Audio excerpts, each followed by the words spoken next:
The rifle clattered against the concrete floor. 400 eyes watched. Staff Sergeant Marcus Stone's voice echoed across the training bay like a thunderclap. "You weakling, you can't even hold a gun!" He was staring at the smallest soldier he'd ever seen. 5'2", 118 pounds, a woman wearing a Navy SEAL trident. What happened next would destroy everything Marcus Stone believed about strength, about warriors, about women in combat. Within 7 days, this weakling would put him unconscious in front of the entire base, and she'd do it with her bare hands. Before we begin, please subscribe to our channel and follow this story to the very end. Comment below which city you're watching from. I want to see how far this story travels. This is the story of Lieutenant Sarah Morgan. The morning air at Naval Special Warfare Command bit through Sarah Morgan's sweat-soaked shirt like frozen needles. December in Little Creek, Virginia, 5:30 in the morning. Temperature hovering just above freezing. Sarah completed her 200th push-up without breaking rhythm. Her arms burned. Her lungs ached. But her face showed nothing. Stone. Water. Air. That's what her father had taught her. When they try to get a reaction, you give them nothing. Around her 16 Navy SEALs mirrored her movements. Up, down, the cadence of warriors, the rhythm of men who had earned their trident through hell itself, and one woman who had done the same. Master Chief Thomas Reed's whistle cut through the dawn. "Recovery, 2 minutes." Sarah rose smoothly, not a single tremor in her arms. She'd learned years ago that showing weakness invited questions. Questions invited doubt, and doubt got people killed. Petty Officer First Class Danny Chen moved beside her.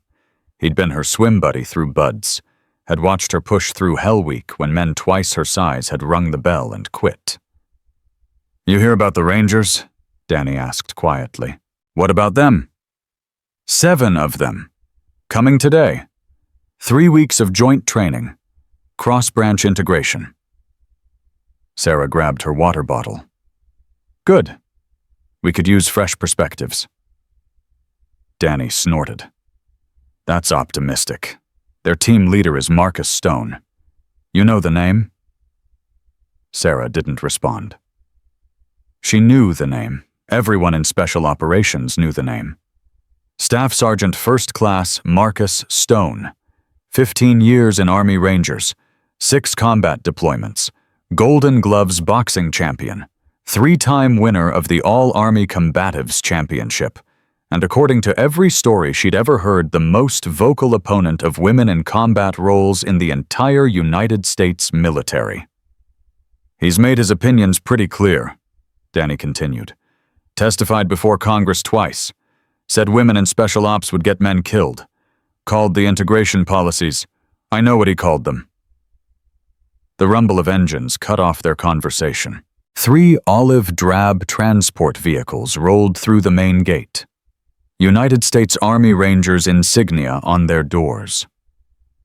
Sarah felt the shift in atmosphere immediately. SEALs and Rangers had a complicated relationship. Mutual respect wrapped in rivalry. Each branch absolutely certain they were tougher, better, more elite. The vehicles stopped. Doors opened. 7 men emerged, all carrying themselves with that particular Ranger swagger, the confidence that came from jumping out of perfectly good aircraft and considering it a normal Tuesday. Sarah recognized Marcus Stone immediately, the way he moved, the way the others deferred to him. 6'3", maybe 210 pounds, shoulders like a linebacker, jaw that looked like it had been carved from granite. He scanned the assembled SEALs like a general surveying conquered territory. His eyes swept across the formation, cataloging, assessing, dismissing. Then his gaze found Sarah. It stopped. His lip curled. Master Chief Reed approached, hand extended. "Master Chief Thomas Reed, welcome to Little Creek." Stone shook. His eyes never left Sarah. "Staff Sergeant First Class Marcus Stone. Appreciate the hospitality." His voice carried across the parade ground. Parade ground volume. The kind of voice designed to be heard by everyone present. "Your team's ready to train?" Reed asked. "My team's always ready." Stone finally looked at Reed. "Question is whether your team is ready for us." "We're ready." "All of your team?" Stone's voice dripped with something ugly. His gaze slid back to Sarah, held there. "Even the little ones?" The formation went silent. 30 men suddenly finding interesting things to look at on the ground, in the sky, anywhere but at the confrontation unfolding. Reed's face went carefully blank. "All of my team, Staff Sergeant." Stone smiled, the kind of smile that wasn't friendly at all. He walked toward the formation. Slow, deliberate, his boots crunching on frozen gravel with each step. He stopped directly in front of Sarah. Close enough to invade her personal space, close enough that she had to look up to meet his eyes. "What's your rate, sailor? Not lieutenant, not ma'am. Just the deliberate disrespect of ignoring her rank entirely." Sarah met his eyes. Level, calm. The eyes her father had given her. The steel her mother had forged. "Lieutenant Sarah Morgan, SEAL Team 3. SEAL." Stone dragged the word out, turned it into something obscene, made it sound like a disease. "And how long have you been playing SEAL Lieutenant?" 18 months, Staff Sergeant." 18 whole months. Stone whistled low, shook his head like a disappointed teacher. He turned to his Rangers, raised his voice another notch. "Boys, we got ourselves a veteran here. 18 months. Practically a war hero." Laughter from the Rangers. Uncertain silence from the SEALs. Stone turned back to Sarah. His smile widened. "Tell me something, Lieutenant. They make buds easier for you. Lower those obstacle walls. Maybe let you skip the cold water evolution, give you extra blankets during Hell Week." Sarah's jaw tightened, the only reaction she allowed herself. "Same course, same standards, same Hell Week." "Sure."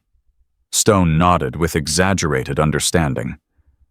"I believe that, I really do. Same standards. No political pressure, no diversity quotas, no senators making phone calls."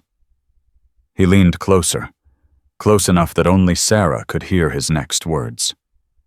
"Try not to break a nail, sweetheart. It's only 3 weeks." The words hit like a physical blow. Sarah's hands curled into fists at her sides. Every muscle in her body screamed to move, to respond, to wipe that smug expression off his face with a right cross that would shatter his jaw. But she was stone. She was water. She was air. "Yes, Staff Sergeant." Stone's smile flickered. He'd expected something. A reaction. An outburst. Something he could use. Sarah gave him nothing. He leaned in again, even closer. "I've seen a lot of women try to play soldier, Lieutenant. They all wash out eventually. Some of them get hurt first. Some of them get other people hurt. But they all quit. Every single one." "I haven't quit, Staff Sergeant." "Yet." He straightened, raised his voice again. "You haven't quit yet, but we've got 3 weeks. Plenty of time for nature to take its course." He turned and walked toward Master Chief Reed without another glance, dismissing her entirely, as if she had already ceased to exist. "My Rangers are ready to train, Master Chief, assuming we're here to actually train and not to babysit." Reed's voice was carefully controlled. "We're here to train, Staff Sergeant. Let's get your team squared away." The formation broke, Rangers moving toward their assigned barracks, SEALs dispersing for personal time. Sarah held her position until everyone else had moved. Danny appeared beside her. "Sarah, don't. He's trying to get under your skin. Don't let him. I said don't." Sarah walked away, not toward the barracks, toward the beach. She needed to run. She needed to feel the frozen sand under her feet.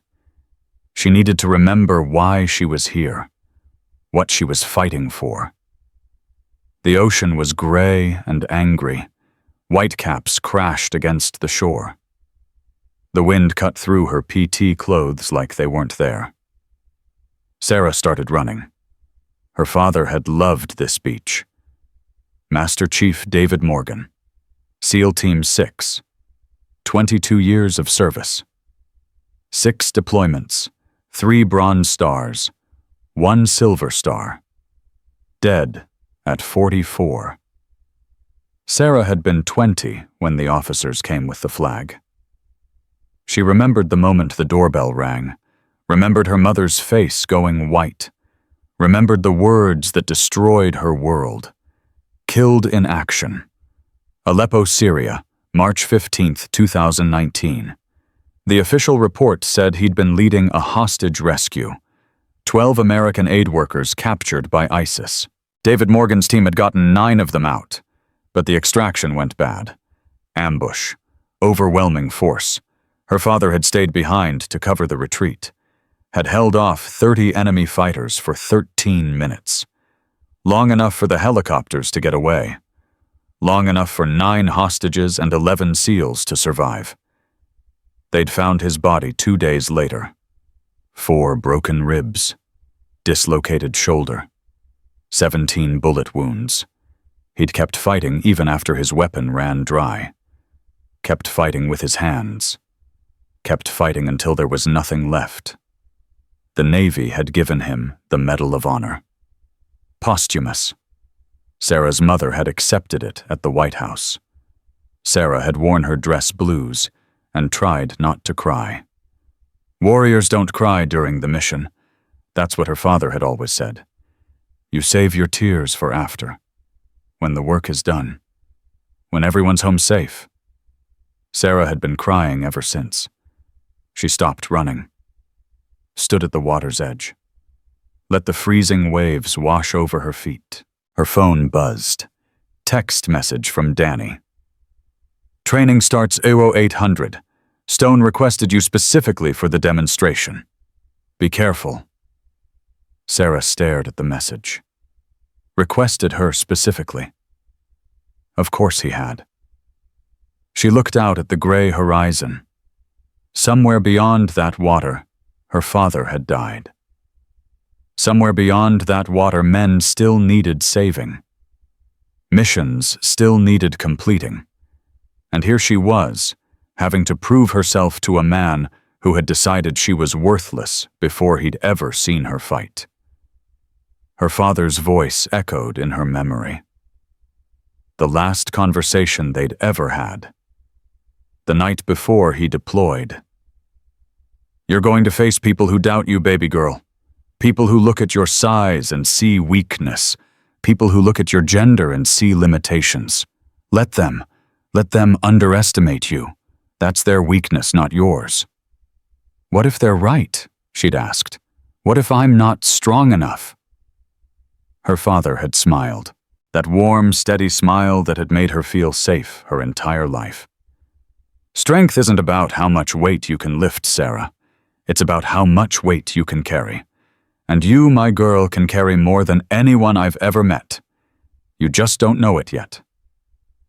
Sarah wiped the salt spray from her face, looked down at the dog tags around her neck.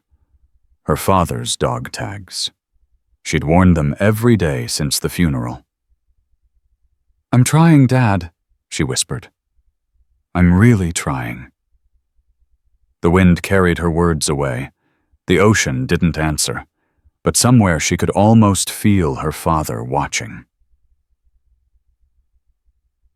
The training bay was already crowded when Sarah arrived at 0755.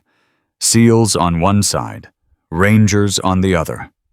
The invisible line between them as clear as any wall. Stone stood in the center of the room. He was talking to his men, gesturing broadly, clearly enjoying being the center of attention. Master Chief Reed caught Sarah's eye, gave her a barely perceptible nod. Whatever Stone had planned, Reed would be watching.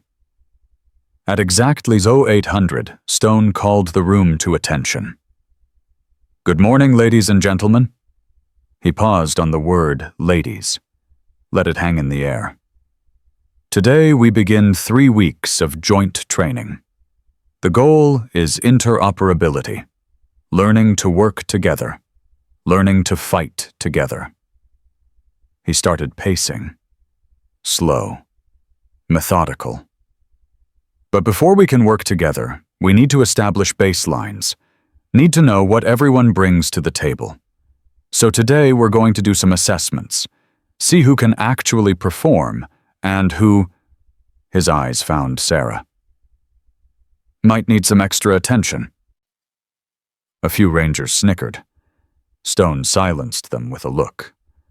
"First assessment, small arms qualification, rifle and pistol, standard Army course of fire. Any objections?" No one spoke. "Outstanding. Let's head to the range." The rifle range was a quarter-mile from the training bay. Sarah walked with Danny and 2 other SEALs from her team. Behind them, she could hear Stone talking to his Rangers. His voice carried on the cold air. "Watch this.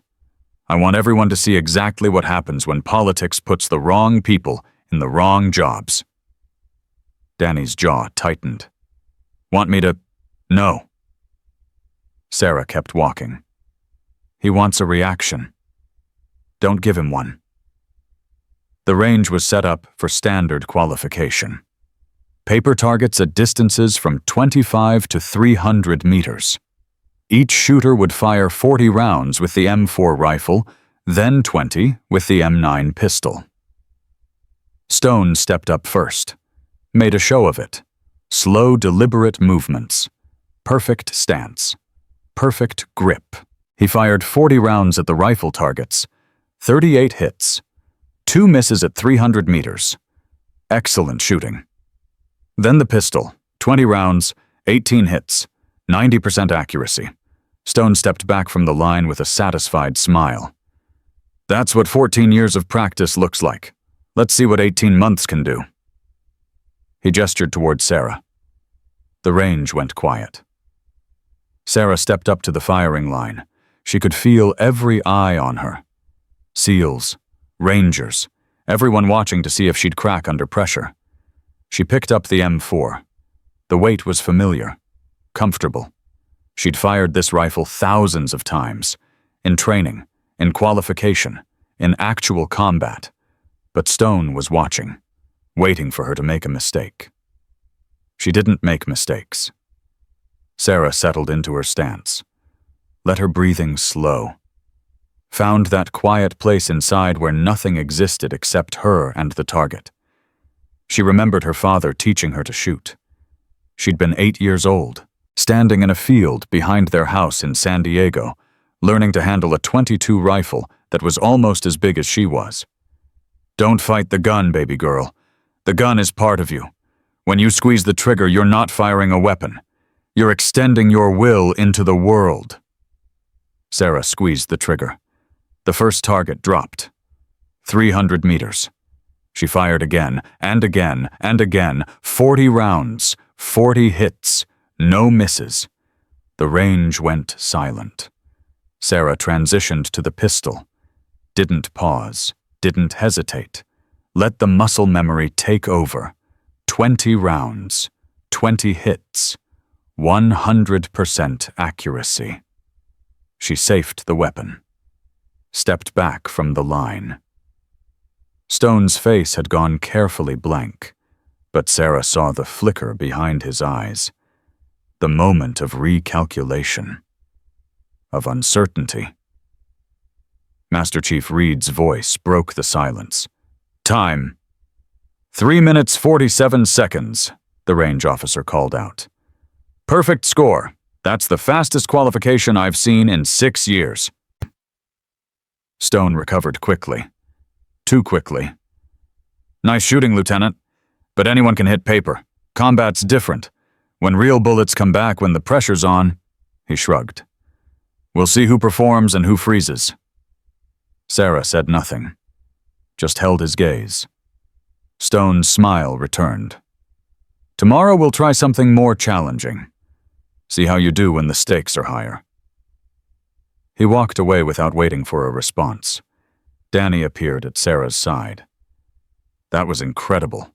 You destroyed his score. Doesn't matter? Sarah started disassembling her rifle. He's not going to stop. Men like him, they don't change their minds because of evidence. They just move the goalposts. So what do you do? Sarah slid the bolt carrier group out of the receiver, checked it for carbon buildup. You keep performing. You keep being undeniable. You don't let them break you. And if they won't stop trying... Sarah looked at Danny, looked at the dog tags hanging around her neck, heard her father's voice in her memory. Then you break them first. The next 12 days unfolded like a masterclass in psychological warfare. Every training evolution, every briefing, every meal, Stone and his rangers were there. And at every opportunity the comments came. Day 2. Combat water survival. Full gear, 60-pound ruck. Weapons. 3-mile ocean swim in 48-degree water. Sarah had grown up swimming in colder, had learned to love the Pacific's icy embrace during Hell Week when they'd made her sit in the surf zone for hours until she couldn't feel her body anymore. The cold was familiar, almost comforting. She finished the swim 9 minutes ahead of the next fastest time, emerged from the surf breathing hard but controlled. No shivering, no hypothermia symptoms, just the focused determination she'd learned from her father. Stone was waiting on the beach. Lucky current today. Probably helped being so small. Less drag in the water. Sarah wrung water from her hair. Yes, Staff Sergeant. Day 5. Land navigation. 20-kilometer course through the swamps of Virginia. Full gear. No GPS. Just map compass and skill. Sarah completed the course 40 minutes faster than anyone else, found all 12 waypoints without a single error. Stone reviewed her time log, shook his head. Someone must have marked the course wrong. No way anyone covers that terrain that fast, especially not someone with those short little legs. Sarah said nothing. Day 8. Close quarters battle drills. The kill house. Live fire exercises with real ammunition. The most dangerous training SEALs conducted. One mistake meant someone went home in a bag. Sarah's team breached 8 rooms, engaged 47 targets, 0 civilian casualties, 0 friendly fire incidents, completion time 1 minute 4 seconds, textbook perfect. Stone reviewed the video footage, crossed his arms. Anyone can shoot cardboard. Combat's different. When there's blood and screaming and your friends dying around you, instinct takes over. He looked directly at Sarah. Women aren't wired for violence. It's biology. When it gets real, they freeze. Every time. Corporal Marcus Williams nodded. He was Stone's second in command. 6'5", 250 pounds. They called him Tiny as a joke. It's just science, ma'am. No offense. Sarah was cleaning her weapon 15 feet away. She heard every word. She said nothing. But she remembered. Day 11. Hand-to-hand combat refresher. The gym was packed. Every operator from both services, crash mats covering the floor, the smell of sweat and testosterone thick in the air. The SEAL instructor was a grizzled Master Chief named Peterson.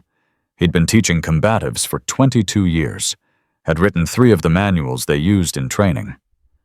I need 2 volunteers, Peterson called out. 1 experienced grappler, 1 striker. We're going to demonstrate integrated techniques.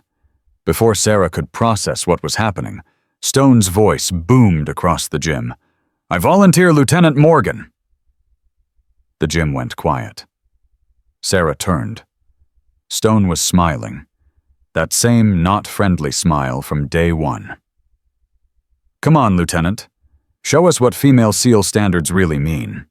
I'm curious." Peterson frowned. "Staff Sergeant, I don't think— No disrespect, Master Chief, but we're supposed to be training together, right? Cross-branch integration. Let's integrate." Stone gestured to one of his rangers. "Corporal Derek Hayes here has got a black belt in Taekwondo, 3rd degree. He'll be gentle." Hayes stepped forward. 5'9", maybe 170 pounds, lean and flexible. His grin matched Stone's. "I'll go easy, ma'am. Wouldn't want you getting hurt." Sarah looked at Peterson. The Master Chief's expression said he knew exactly what was happening here. Political theater. A setup designed to humiliate. He gave her a barely perceptible nod. "Your call." Sarah stepped onto the mat. No ceremony, no warm-up. Just movement. One step forward into whatever came next. "All right," Peterson said slowly. "We'll do a light demonstration. 20% speed. Just showing technique." "Nah," Stone's voice again. "Let's make it real. Full speed. Full contact. Let's see what a SEAL can actually do." The gym had gone completely silent. 60 operators watching. Waiting. This was about more than training. This was about proving the point Stone had been making for 12 straight days. Women didn't belong here. Peterson looked at Sarah. "Lieutenant, you comfortable with that?" Sarah faced Hayes. Analyzed his stance. Weight distribution. The slight forward lean of a kicker. The loose shoulders of someone confident in his striking. Her father's voice whispered through memory. "Every opponent tells you how to beat them, baby girl. You just have to listen." "Yes, Master Chief. Full contact is fine." Hayes's grin widened. He bounced on the balls of his feet. Loose, relaxed, already planning his spinning kick highlight reel. "Touch gloves," Peterson said. "Keep it professional." They touched gloves. Sarah's hands looked tiny against Hayes's. Peterson raised his arm. "Ready, fight." Hayes exploded forward immediately. Textbook Taekwondo. A faint jab followed by a spinning back kick aimed at Sarah's head. The kick was fast, well executed, would have looked spectacular. Sarah wasn't there. She'd read the setup the moment Hayes shifted his weight, had seen the telegraphed rotation of his hips. The spin was committed. No way to adjust mid-motion. She stepped inside the arc of his kick. Let his momentum carry him past her. Hayes completed his spin slightly off balance, searching for a target that had moved. Sarah was behind him now. She hooked his lead leg with her foot. Simple sweep, using his own forward momentum against him. Hayes's eyes widened as his balance disappeared. He went down hard, back slamming into the mat with a sound like a gunshot. Sarah followed him down, dropped into side control before he could recover. Hayes was good. He immediately tried to bridge, tried to create space, tried to get back to his feet, but Sarah had already trapped his arm. Her legs locked around his neck and shoulder in a perfect arm triangle choke. Hayes's other arm came up, trying to push her off. The obvious defense, the expected response. Sarah used that momentum, rolled them both, ended up mounted on his chest, the arm triangle locked deeper, her shoulder pressing into his neck, his own shoulder pressing into the other side. The carotid arteries compressed, blood flow to the brain cut off. Hayes's eyes went wide. He tried to buck, tried to push, tried to escape. Nothing worked. His face turned red, then purple. He tapped. 3 quick slaps against the mat. Sarah released immediately, rolled off him, rose to her feet. Hayes gasped and coughed on the ground. 14 seconds. Start to finish. The gym stayed silent. Sarah extended her hand to Hayes. After a moment, he took it. She pulled him to his feet. Good match, Corporal. Hayes rubbed his throat, stared at her. Something like respect flickered in his eyes before confusion replaced it. Where did you learn to do that? My father. He taught me to grapple before I could ride a bike. Stone's voice shattered the moment. Lucky shot. Anyone can get lucky once. The murmurs started, the tension that had been building for 12 days finally breaking the surface. But before anyone could respond, Master Chief Reed stepped forward. Sarah hadn't seen him enter the gym, didn't know how long he'd been watching. Reed's weathered face was carved from stone, his eyes fixed on Stone with an intensity that could melt steel. You're right, Staff Sergeant, Reed said quietly.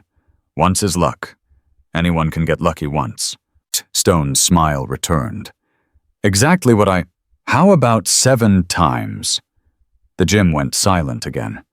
Different silence this time. Anticipatory. Dangerous. Reed walked to the center of the mat. Every operator in the room knew who he was. Master Chief Thomas Reed. Legend. A man who had earned his trident in 1985, who had fought in Panama Desert Storm, Somalia, Afghanistan, Iraq, Syria, who had trained 3 generations of SEALs. When Reed spoke, people listened.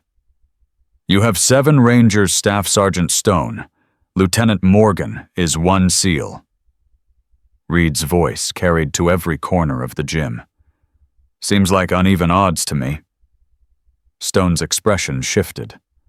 Uncertain now. Master Chief, I don't think...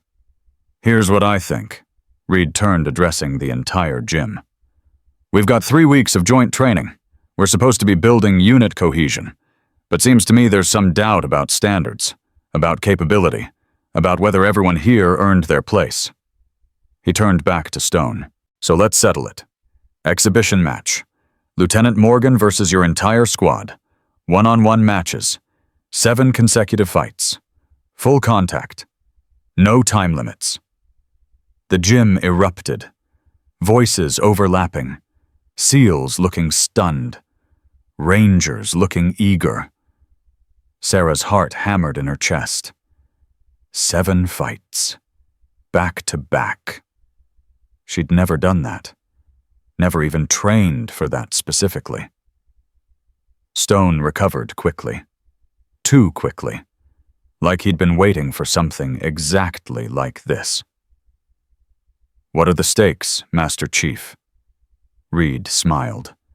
The kind of smile that made Sarah nervous. Lieutenant Morgan wins you issue a formal apology. To her.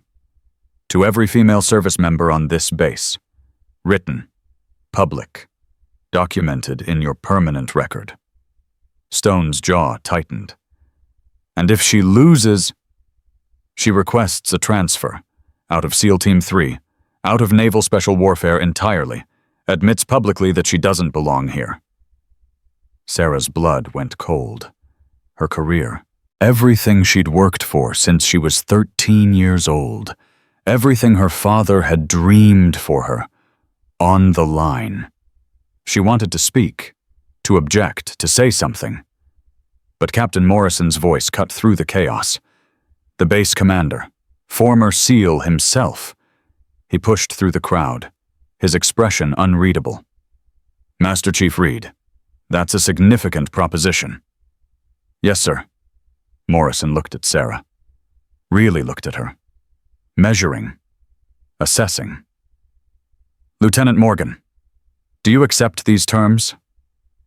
Every eye in the gym turned to Sarah. Stone smiling. Hayes still rubbing his throat. The SEALs uncertain. The Rangers eager. And Master Chief Reed, her father's best friend. The man who had helped raise her after Dad died. Who had trained her, pushed her, Never doubted her. Reed's eyes said everything they needed to say. I believe in you. I always have. Sarah straightened to attention. Her voice didn't waver.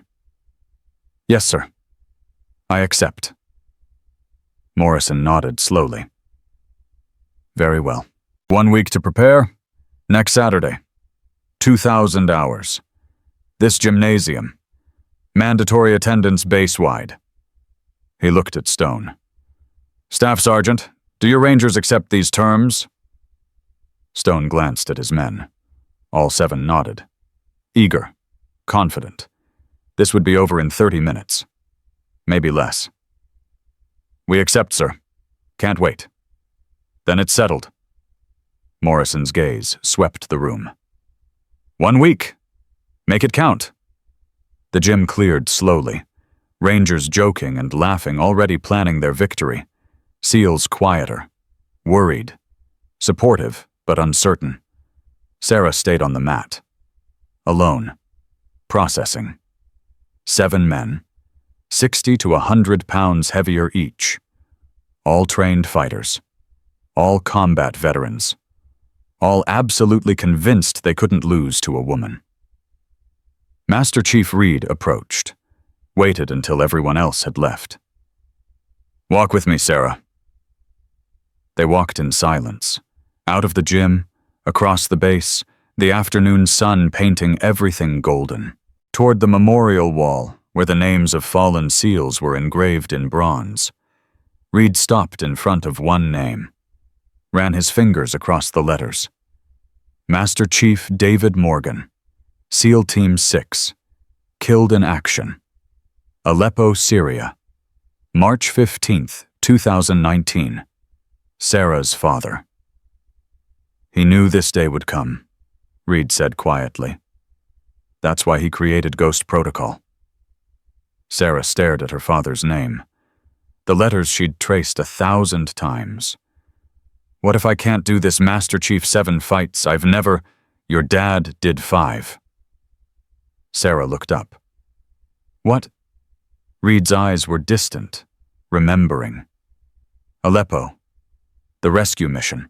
When the extraction went bad, your dad got separated from the main force, ended up trapped in a building with 3 wounded operators. 5 enemy fighters came through the door. Your dad's weapon had jammed. He was out of options. Reed paused, collecting the memory. He fought them hand to hand. All 5, one after another. Took him 9 minutes. He had 4 broken ribs by the end. Dislocated shoulder. Concussion. Internal bleeding. His voice dropped. But he won, Sarah. He won, and he held that position until the helicopters came back. Saved 3 lives that day, including mine. Sarah felt tears threatening. Pushed them back. I'm not him. No. Reed turned to face her. You're better. He reached into his pocket, pulled out a worn notebook. Brown leather. Water-stained. The pages yellowed with age. Your dad was a great operator, but he was big, strong, trained in the basics. You... Reed pressed the notebook into her hands. He designed an entire system specifically for you, based on your size, your speed, your flexibility. Everything you could become. Sarah opened the notebook with trembling fingers. Her father's handwriting. Neat, precise. The script of an engineer and a warrior. Page 1. For Sarah, my ghost, my warrior. When you're big enough to read this, I'll teach you in person. If you're reading this without me, it means Reed kept his promise. He'll train you. Trust him. But remember, this baby girl size is never a disadvantage. It's only a disadvantage if you let them think it is. The words blurred. Sarah blinked hard. 1 week, Reed said. We train 18 hours a day. I teach you everything your father wanted you to know. Everything I learned in 30 years. Everything that'll help you survive Saturday night. Sarah closed the notebook, clutched it to her chest. What if it's not enough? Reed smiled. Sad. Proud. The smile of a man who had watched her grow from a child into a warrior. Then you go out like a Morgan, fighting until the end. He gripped her shoulder. But Sarah, it'll be enough. Your father made sure of that. Sarah looked at the notebook in her hands, at her father's name on the wall, at the man who had been his brother in arms. 7 days, 7 Rangers, everything on the line. Stone had called her a weakling, said she couldn't even hold a gun. In 7 days, she'd show him exactly what she could hold. The week that followed redefined Sarah's understanding of exhaustion. 4:30 every morning. Master Chief Reed waiting outside her barracks room with black coffee and a grim expression that said today would be worse than yesterday. He was always right. Day 1 was conditioning. Not normal conditioning. Not SEAL conditioning. Something beyond both. 5-minute grappling rounds against rotating opponents. Fresh SEALs cycling in every 5 minutes while Sarah got 30 seconds between rounds to catch her breath. Drink water. Reset. Start again. Danny Chen went first. Then Petty Officer Williams. Then Martinez. Then 4 others she barely knew. All of them bigger. All of them fresh. All of them trying their hardest to submit her. 10 rounds. 50 minutes of continuous combat. Sarah's lungs burned.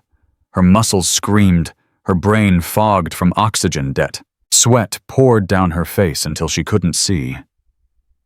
Again. Reed's voice cut through the haze. Master Chief, I can't. You're fighting 7 men back to back. 2-minute rest between each. You need to learn to fight exhausted. Again. Sarah pushed herself up. Her arms shook. Her legs felt like they belonged to someone else. Danny stepped onto the mat. His face showed conflict. He didn't want to hurt her. But Reed had been clear. Full effort. No holding back. Sorry, Sarah. Don't be. Just fight.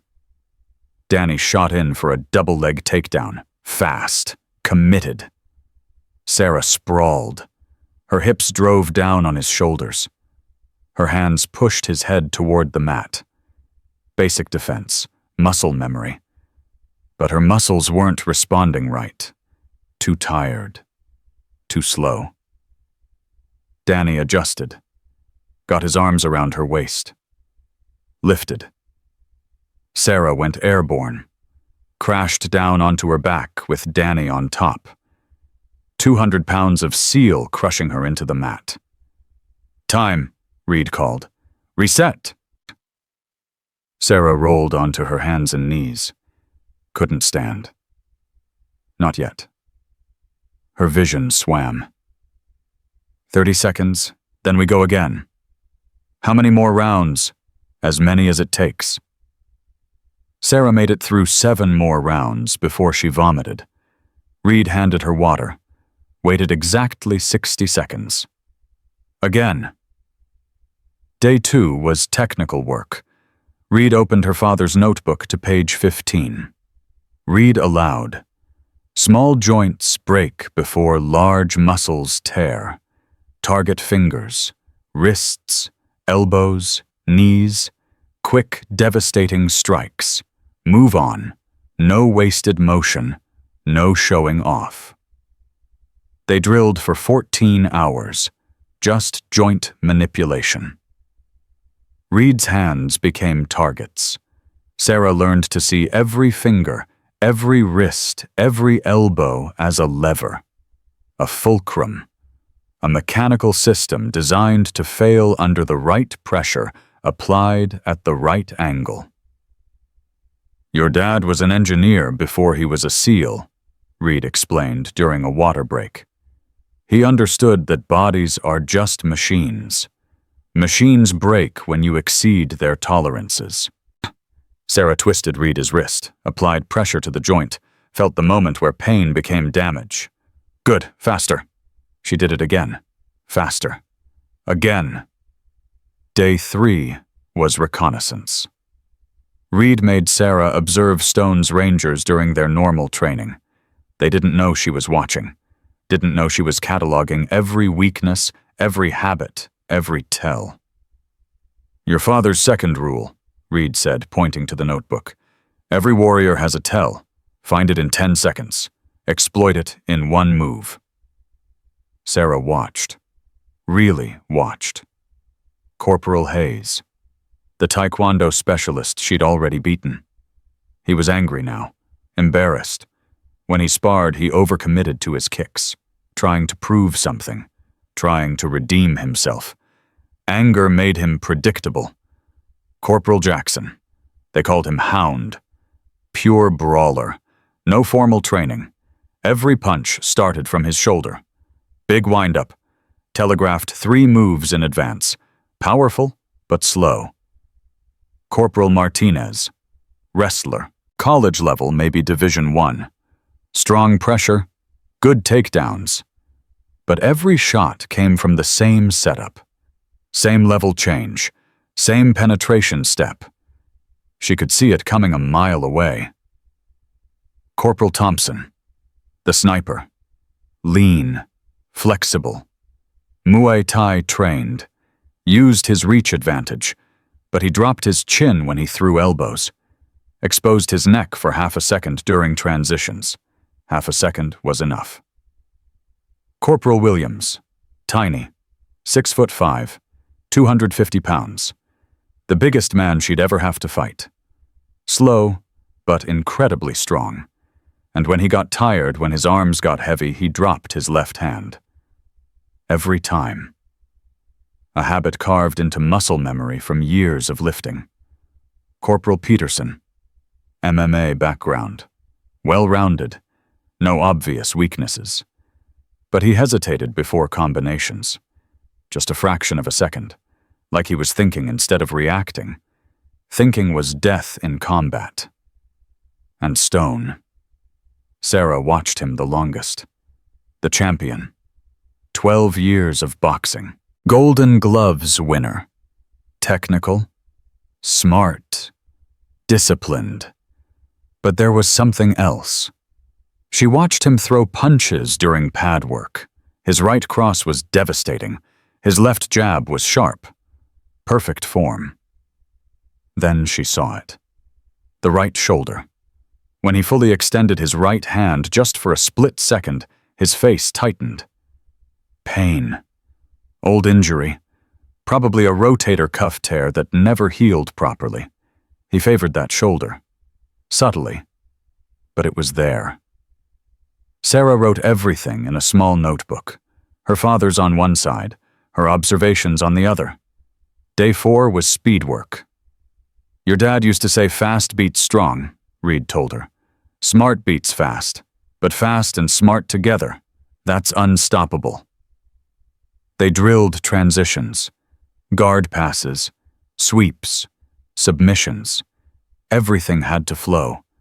No pause, no reset. One technique into the next, into the next. Sarah's body learned to move without thinking. Muscle memory carved into place through thousands of repetitions.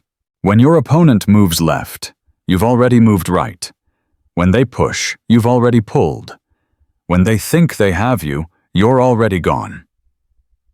Reed demonstrated flowing from position to position like water. Ghost protocol. That's what your father named it.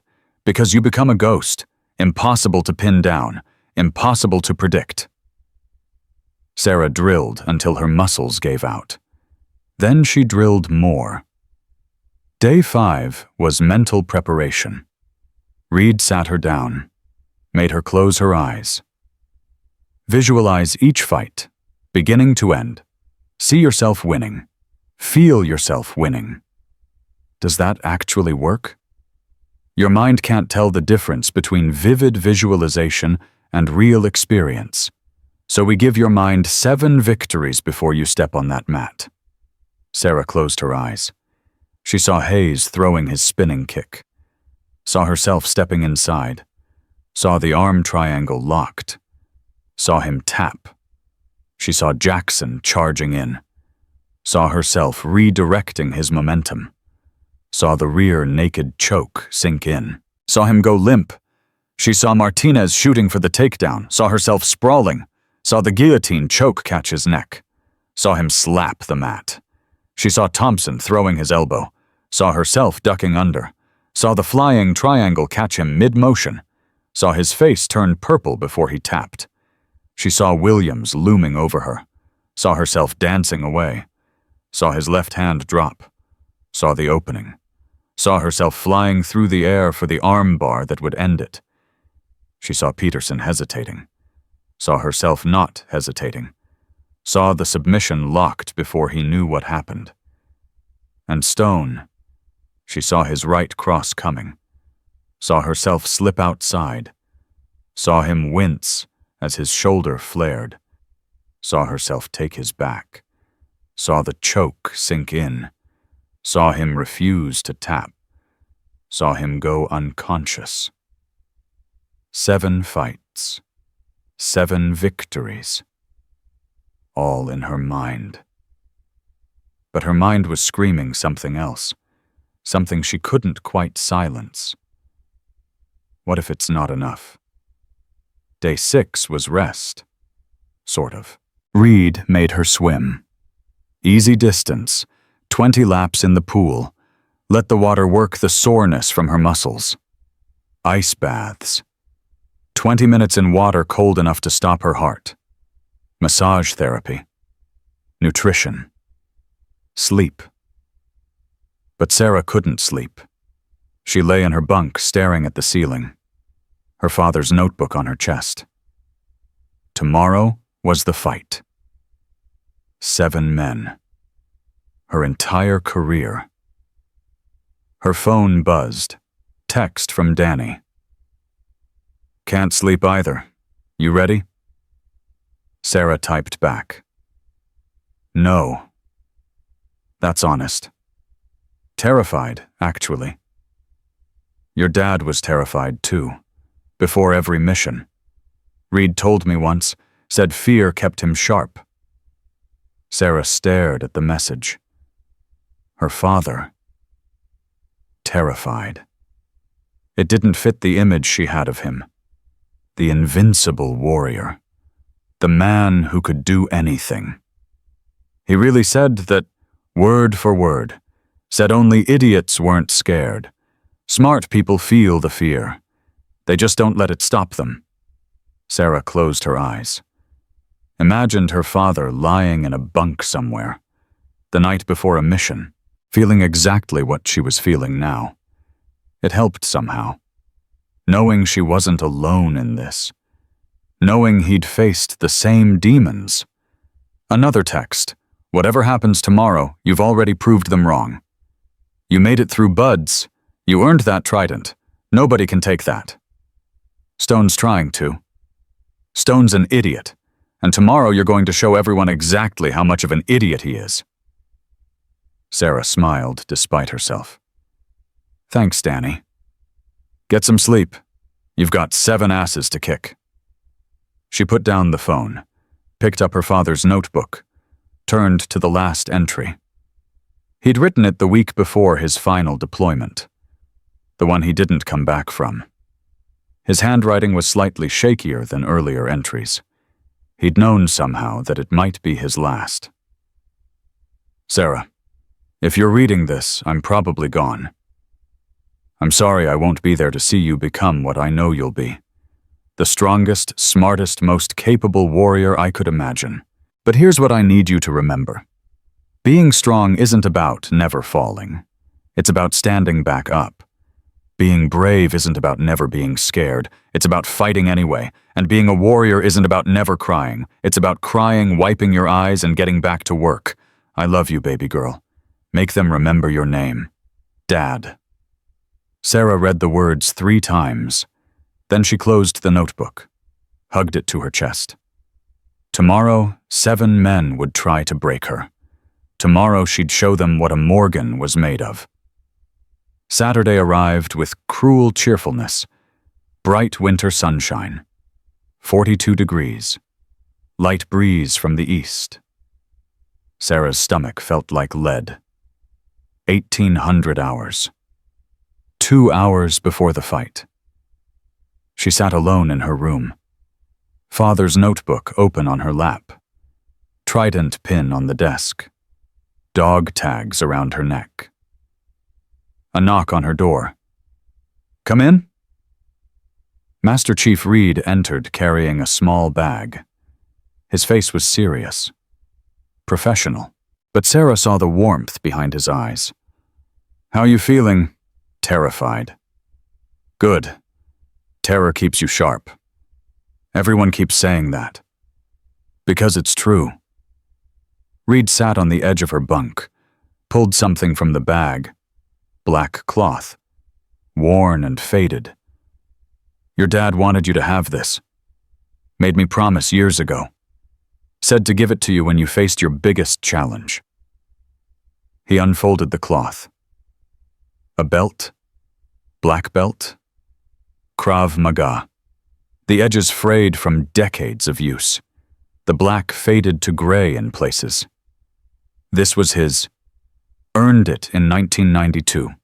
Wore it for 25 years. Every training session, every deployment. Said it carried his spirit, his technique, everything he'd learned. Reed held it out. Time to pass it on. Sarah took the belt with trembling fingers. The material was soft, worn. She could almost feel her father's hands on it. His sweat, his determination, his love. "Thank you, Master Chief." "Don't thank me yet." Reed stood. "You still have to fight. 2,000 hours. Don't be late." He started toward the door. Stopped. "Your dad used to say one more thing before missions. What? Pain is just weakness leaving the body. Tonight you're going to lose a lot of weakness. 2,000 hours. The gymnasium was packed. Every SEAL on base, every ranger, support personnel, officers, enlisted, maybe 500 people jammed into a space meant for 300. In the center, a regulation fighting ring. Ropes, canvas, proper lighting. Captain Morrison had made this official. Sanctioned. Legal. Sarah entered through the side door. Black PT shorts. Gray navy t-shirt. Her father's belt tied around her waist. No jewelry. No distractions. The crowd saw her. Noise dropped by half. Whispers. Pointing. Speculation. Reed waited in her corner. He'd assembled a proper team. 2 SEALs to work her corner. Water. Towels. Medical supplies. Sarah climbed through the ropes. The canvas felt solid under her feet. Real. This was happening. Across the ring, Stone and his rangers were laughing. Loose, confident. Hayes shadowboxing. Thompson stretching. Martinez and Jackson bumping fists. Williams cracking his massive knuckles. Peterson rolling his neck. Stone caught Sarah's eye. Smiled. Mouthed 2 words. "Game over." Sarah stared back. Gave him nothing. Stone. Water. Air. Captain Morrison climbed into the ring. He carried a microphone. "Good evening. What we're about to witness is an exhibition match sanctioned under military combatives regulations. Medical personnel are standing by. Rules are simple. Standard MMA regulations. No strikes to groin or throat. No eye gouging or fish hooking. Match continues until submission, knockout, or referee stoppage." He paused. "Let the gravity settle. Lieutenant Morgan will face 7 opponents consecutively. 2-minute rest between each match. Fight order has been determined by rank, lowest to highest." Morrison looked at Sarah.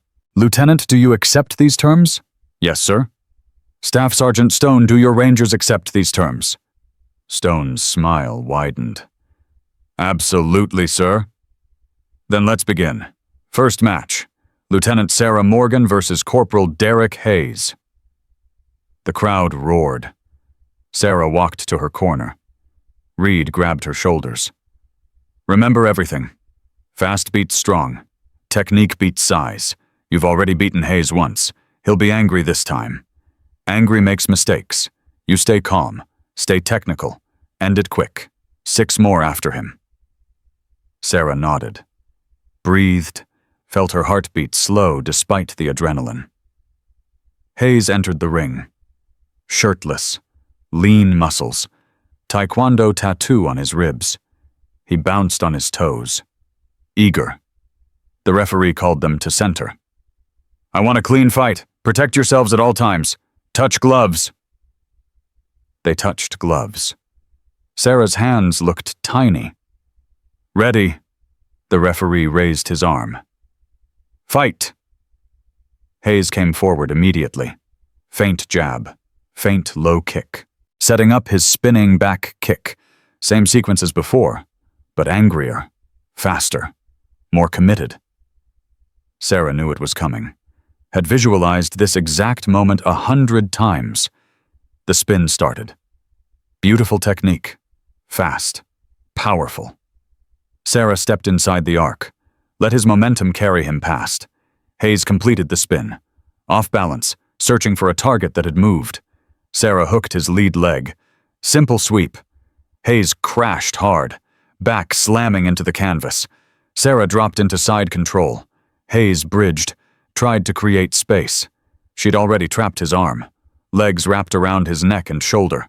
Arm triangle choke. Tighter than before. Faster. Hayes's eyes widened. His free hand pushed against her shoulder. Sarah rolled. Ended up mounted on his chest. The choke locked deeper. Hayes's face turned red. Purple. He tapped. 3 quick slaps. Sarah released. Stood. 14 seconds. The crowd erupted. Hayes left the ring holding his throat. His teammates helped him to a bench. Sarah watched him go. 1 down, 6 to go. Reed handed her water. Good. Drink. Small sips. 2 minutes goes fast. Sarah drank. Cold water. Perfect. Across the ring, Stone's face had changed. The easy confidence cracked slightly. The referee called time. Next match, Lieutenant Morgan versus Corporal Marcus Jackson. Jackson climbed through the ropes. They called him Hound for a reason. 6'1", 205 pounds of muscle and bad intentions. Tattoos covering both arms.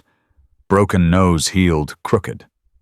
Street fighter, every inch of him. He didn't bounce or showboat, just walked to center ring with a predator's focus. Nothing personal, ma'am. Just doing my job. I understand, Corporal. Touch gloves. Step back. Fight! Jackson charged. Wild right hook aimed at Sarah's head. The kind of punch that would end things if it landed. Sarah had watched him train. Knew this was coming. Big wind-up. Telegraphed from 3 moves away. She stepped inside the arc of his swing. Let his fist pass over her shoulder. Jackson's momentum carried him forward. Off balance. Committed. Sarah moved with him. Classic judo. Her hip became a fulcrum. His body mass became leverage. Jackson went airborne. His eyes widened. He hit the canvas hard. 200 pounds from 4 feet up. The impact drove air from his lungs. Sarah heard the wheeze, but Jackson was tough. Started pushing up immediately, trying to get back to his feet, back to his comfortable striking range. Sarah dropped onto his back as he rose, legs around his waist, arms snaking around his throat. Rear naked choke, one arm across the throat, other hand gripping her own bicep. Classic configuration. Jackson's hands came up, grabbed her forearm, tried to pull it away. He was strong, much stronger than Sarah. His grip felt like iron. But strength didn't matter here. The choke was locked. Perfect technique. Perfect angles. Jackson tried to stand. Sarah's legs locked tighter. He actually got up. Got one foot under him. Then the other. Stood with Sarah on his back like a backpack. The crowd gasped. Jackson stumbled forward, trying to ram Sarah into the corner post, trying to crush her. Sarah squeezed tighter, felt his pulse against her forearm. Fast. Desperate. "Tap, Corporal. It's over." Jackson shook his head. Stubborn. Proud. His legs wobbled, buckled. They went down together. Sarah held the choke. Professional. Controlled.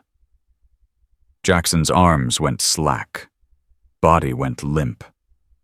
The referee rushed in. "Stop! Stop! He's out!" Sarah released immediately. Rolled away. Jackson lay unconscious. Face purple. Breathing, but gone. The gymnasium fell silent. Medical personnel rushed the ring. 30 seconds later, Jackson's eyes fluttered open. Confusion. Then awareness. Then shame. They helped him out. Sarah stood. Her legs felt heavy now. 2 fights, 2 submissions. But she'd had to hold that choke longer than expected. "Work harder." Reed grabbed her shoulders. "Good, perfect technique. But you're breathing harder. Drink more. Sit down." Sarah sat. Her arms tingled. 4 more fights, each one bigger, stronger, more skilled. "Stay focused," Reed said. "Don't think about the next 4, just the next one." The referee called time. "Next match, Lieutenant Morgan versus Corporal Diego Martinez." Martinez entered. The wrestler. 6 feet even, 185, broad shoulders, thick legs. Sarah had watched him shoot takedowns for hours, knew his patterns. But knowing and stopping were different things. Touch gloves. Step back. Fight. Martinez circled. Cautious. He'd watched 2 teammates lose. Knew rushing was death. He worked angles, probed with his hands, looking for an opening. Sarah circled opposite, watching his level, his hips, the telltale signs of a takedown attempt. 30 seconds. Neither committed. Martinez faked a jab, dropped his level, shot in. Perfect double leg. Fast. Explosive. His shoulder aimed at Sarah's hips. Sarah sprawled. Hip pressure driving down, legs shooting back. Martinez's takedown stalled. His hands grabbed air. Sarah circled behind him, took his back while he was on hands and knees. Martinez was better than Jackson. Technical. He sat to his hip, tried to turn, tried to get back to guard. Sarah read the movement. Body triangle locked, foot hooked behind opposite knee. Martinez hand fought, preventing the choke, elbows tight, chin tucked. Good defense. Sarah didn't go for the choke, controlled his posture instead. One hand on his forehead, pulling back, short punches from back mount, controlled but firm. 1, 2, 3, 4. Martinez tried to defend. Cover up, but defending punches exposed his neck. More strikes. 5, 6, 7. Martinez's arms were tiring. Defending punches, trying to escape, burning energy. The referee watched closely. Sarah's strikes kept coming. Rhythm, pressure, relentless. Martinez's guard dropped. Just a fraction. The referee stepped in. "Stop TKO. 2 minutes 8 seconds. Martinez was conscious, unhurt except for his pride, but he'd been unable to defend, unable to improve position. He looked frustrated, angry at himself. Sarah helped him up. "Good match, Corporal. Your wrestling is solid." "Not solid enough." He shook his head.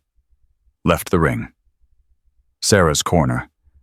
Reed with water. With towel. 3 down. Halfway. "How you feeling?" "Tired." Good. Embrace it. They're tired watching. You're tired doing. But you're winning.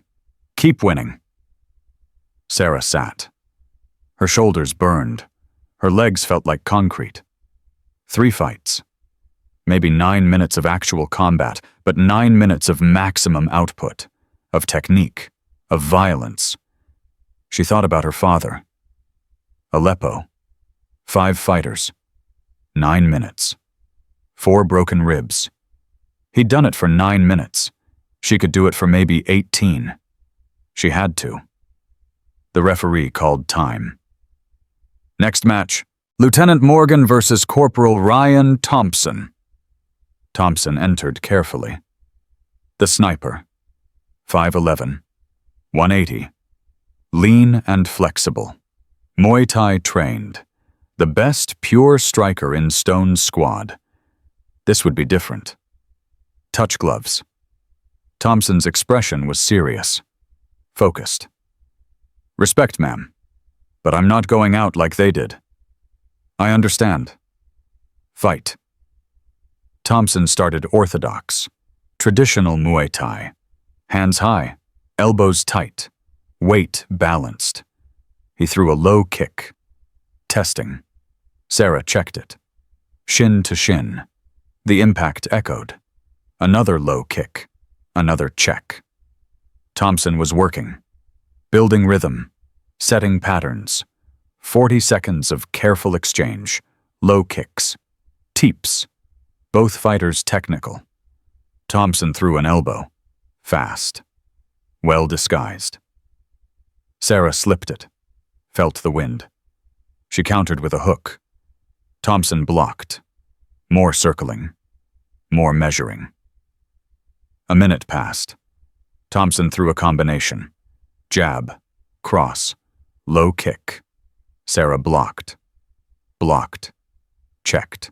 Then Thompson threw a knee, aimed at her midsection, fast, committed. Sarah caught it, both hands on his shin. Thompson's eyes widened, balanced on one leg, committed to the technique. Sarah twisted, used his momentum. Thompson tried to recover. Hop back. Pull free. Sarah jumped. Flying triangle choke. They crashed to canvas together. Sarah's legs locked around Thompson's neck. One leg across his throat, the other hooked behind his head. His own arm trapped. Thompson worked defense immediately. Posture, pressure, trying to stand, trying to slam. Sarah had the angle, had the position. She grabbed her own shin, pulled down, tightened. Thompson fought for 30 seconds, 40, 50. His face turned red, sweat dripping. He tapped. 1 minute, 44 seconds.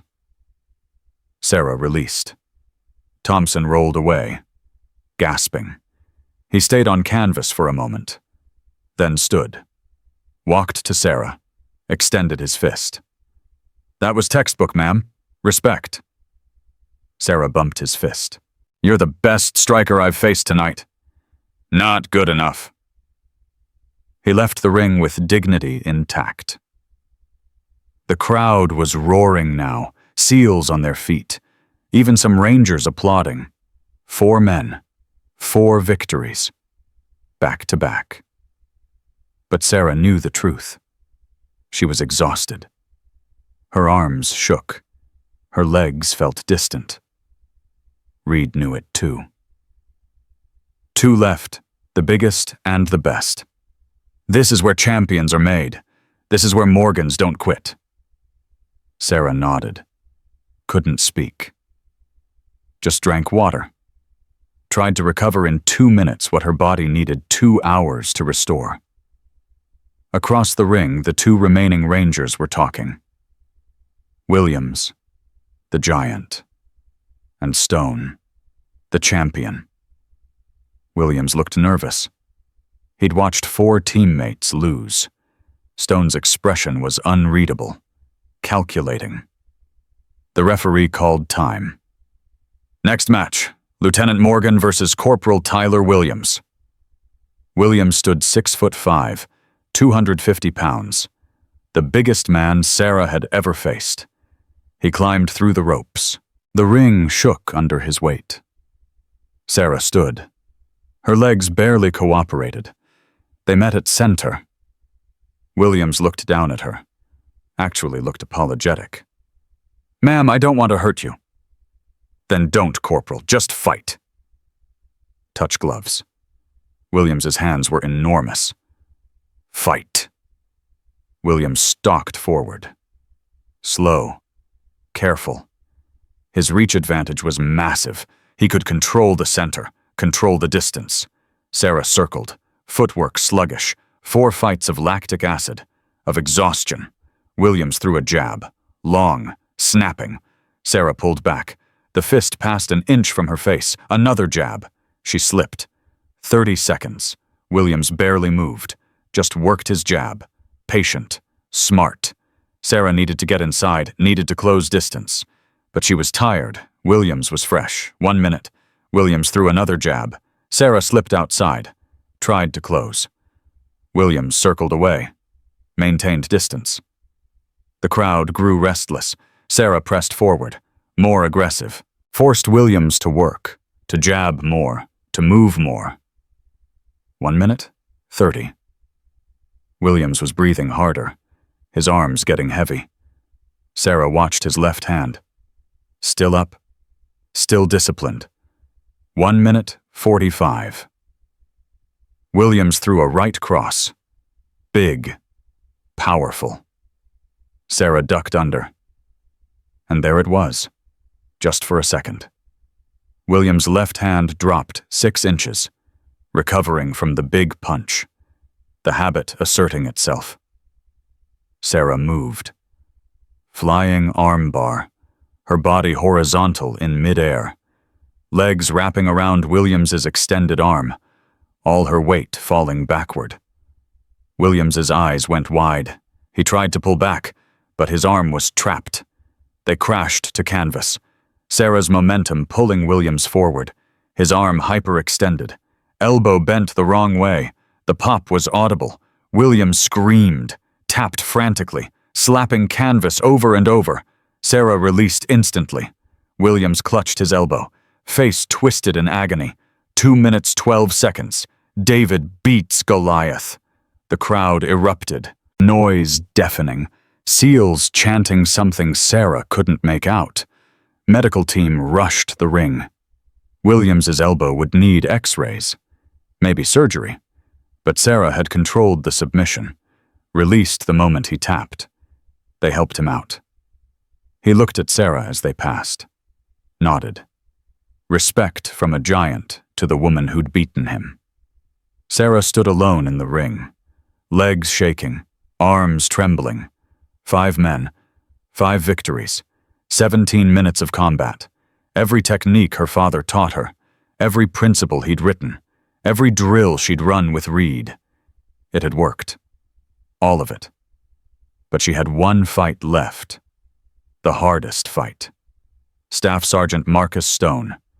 He was already climbing through the ropes. Fresh. Focused. All arrogance gone from his face. He'd watched. He'd learned. He wouldn't make the mistakes his men had made. Reed grabbed Sarah's shoulders. "One more. Just one more." "I can barely stand, Master Chief." "Then win on the ground. Get him down. Make it your fight." When Sarah looked at Stone, at his perfect boxing stance, his 12 years of experience, at his right shoulder, the weakness she'd identified. "What if I can't?" Reed's eyes met hers. Fierce. Proud. "Your father held off 30 men for 13 minutes with 4 broken ribs. You've got 2 working arms and 1 opponent. You're a Morgan Sarah. Act like it." The referee called them to center. Final match. Lieutenant Sarah Morgan versus Staff Sergeant Marcus Stone. Stone met her eyes. "You've earned my respect tonight, Lieutenant. But this ends now." Sarah's legs screamed. Her arms felt like lead. Her lungs burned, but her voice was steady. "We'll see, Staff Sergeant." Touch gloves. The referee raised his hand. Fight. Stone didn't rush. He moved forward with the patience of a predator who had all the time in the world. Textbook boxing stance. Left foot forward, hands protecting his chin, weight perfectly balanced. 12 years of training in every step. Sarah circled, tried to stay outside, tried to conserve what little energy remained in her burning muscles. Stone threw a jab. Fast. Snapping. The kind of punch that set up combinations. Sarah slipped it. Barely. Another jab. She slipped again. Stone was working, establishing rhythm, testing range, building the foundation for something bigger. This was technical boxing, not brawling, not wild swinging.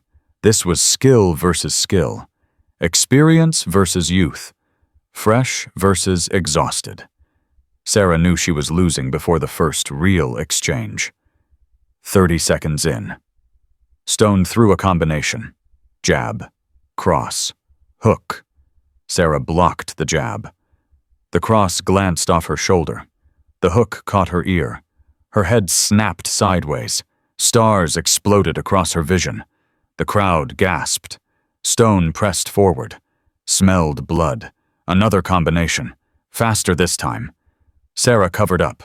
Blocked most of it. But a jab got through. Split her lip. She tasted copper. 1 minute. Stone was winning. Landing cleaner shots. Controlling distance. Making her react instead of act. Sarah's legs felt like they belonged to someone else. 5 fights of accumulated damage. 5 fights of maximum output. She had nothing left. Stone threw a straight right. Sarah slipped outside. Tried to counter with a low kick. Stone absorbed it. Didn't even check. Just ate the kick and threw a cross that snapped her head back. The gymnasium spun. Sarah stumbled, caught herself, raised her guard. Stone was smiling now. Not cruel, almost respectful. The smile of a craftsman admiring his work. You're tough, Lieutenant. I'll give you that. Most people would have quit by now. Sarah said nothing. Couldn't spare the breath. 1 minute 30, another combination. Jab, jab, cross, hook. The last hook caught her temple. Sarah's vision blurred. Her right eye was swelling. Blood ran down her chin from her split lip. Reed's voice from the corner, desperate. Move, Sarah. Don't let him pin you down. She tried to circle. Tried to create angles, but her legs wouldn't respond the way they needed to. Stone cut off the ring. Professional. Methodical. Giving her nowhere to run. 2 minutes. He threw a long jab. Sarah slipped it. Saw an opening. Stone's right shoulder. For just a split second, his guard dropped as he extended. The old injury, the weakness she'd identified during reconnaissance, but she was too tired, too slow. The moment passed before she could capitalize. Stone saw her looking. His eyes narrowed. He knew she knew. 2 minutes 30. Stone changed tactics, started targeting her body. Hooks to the ribs, uppercuts to the solar plexus. Each shot drove air from Sarah's lungs, made it harder to breathe, harder to think. Her guard dropped. Just for a second. Stone's right cross came screaming in. Sarah saw it too late, tried to pull back. The punch caught her flush on the jaw. The world went white. Sarah's legs gave out. She dropped to one knee. Canvas rough against her skin. The crowd roared, rangers on their feet, SEALs silent, horrified. The referee started counting. 1 and 2, 3. Sarah heard the count through cotton. Distant, muffled, her father's voice cut through the fog. The last thing he'd ever said to her. The morning he left for Syria. When you get knocked down, baby girl, you get back up. That's not a suggestion. That's not advice. That's who you are. Morgans get back up. 4-5. Sarah's hands found the canvas, pushed. Her arms shook, screamed. refused. 6, 7. She pushed harder, got 1 foot under her. 8, both feet, standing, barely, but standing. The referee looked at her, assessed. You okay to continue? Sarah raised her guard, nodded. The crowd exploded. Both sides now. Everyone screaming. Stone came forward, pressed his advantage, threw another combination. Sarah blocked. Took a body shot that made her grunt. But she was still standing. 3 minutes. Round 1 ended. Sarah stumbled to her corner. Collapsed onto the stool. Couldn't hold herself up. Reed was there. Water. Ice for her eye. Towel for the blood. He's winning, Sarah gasped. I can't touch him. Yes, you can. He's favoring that shoulder. I saw it twice. He winced. I'm too tired to... Then be tired on top of him. Reed grabbed her chin, made her look at him. You're a grappler, Sarah. Stop trying to box a boxer. Get inside, take him down, make it your fight. I can barely stand. Then be tired while you're choking him, but don't be tired while he's punching you in the face. Sarah tried to focus. Her vision swam. Her lip throbbed. Your father fought 5 men for 9 minutes at Aleppo, Reed said. 4 broken ribs, internal bleeding. He couldn't breathe right, couldn't see out of 1 eye, but he kept fighting. You know why? Because he had to. Because Morgans don't quit. Reed's eyes burned into hers. You hear me, Morgans? Don't quit. The referee called time. Round 2, fight. Sarah stood. Her legs wobbled. She walked to center ring. Stone was waiting. Fresh. Confident. Ready to give up yet, Lieutenant? Sarah didn't answer. Just raised her guard. Different stance now.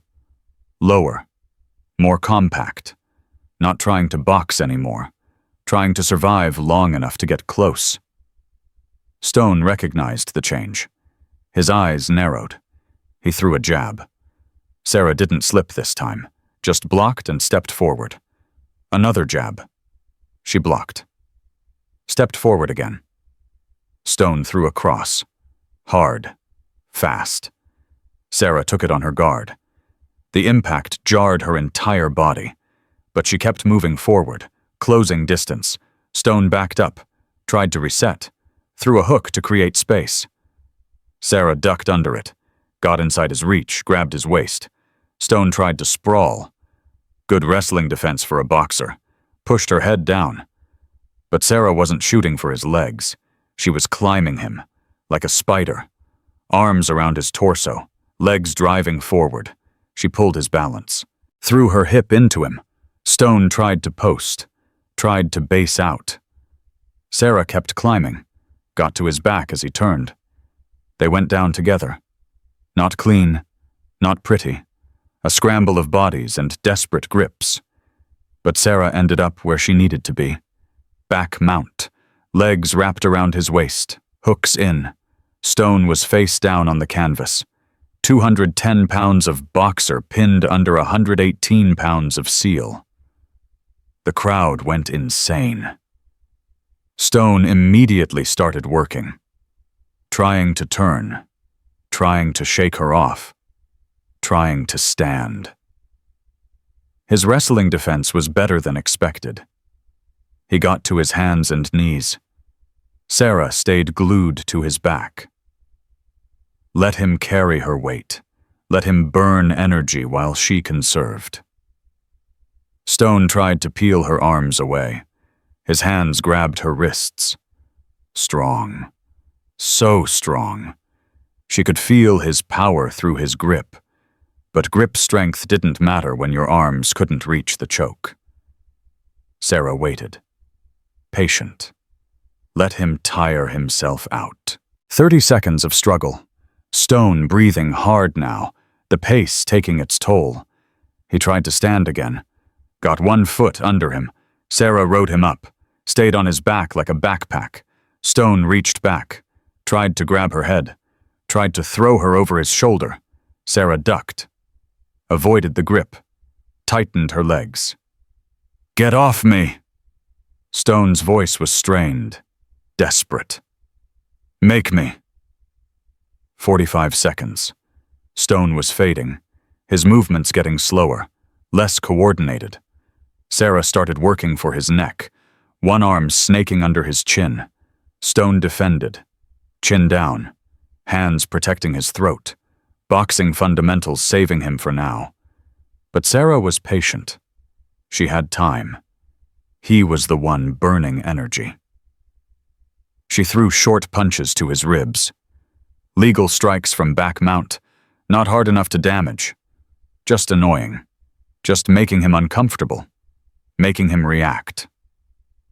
Stone tried to hand fight, tried to grab her wrists. That opened his neck. Just slightly. Sarah's arms snaked in, got under his chin. Stone felt it, knew what was coming. He grabbed her forearm with both hands, pulling, straining, every ounce of his remaining strength trying to break her grip. The choke wasn't fully locked.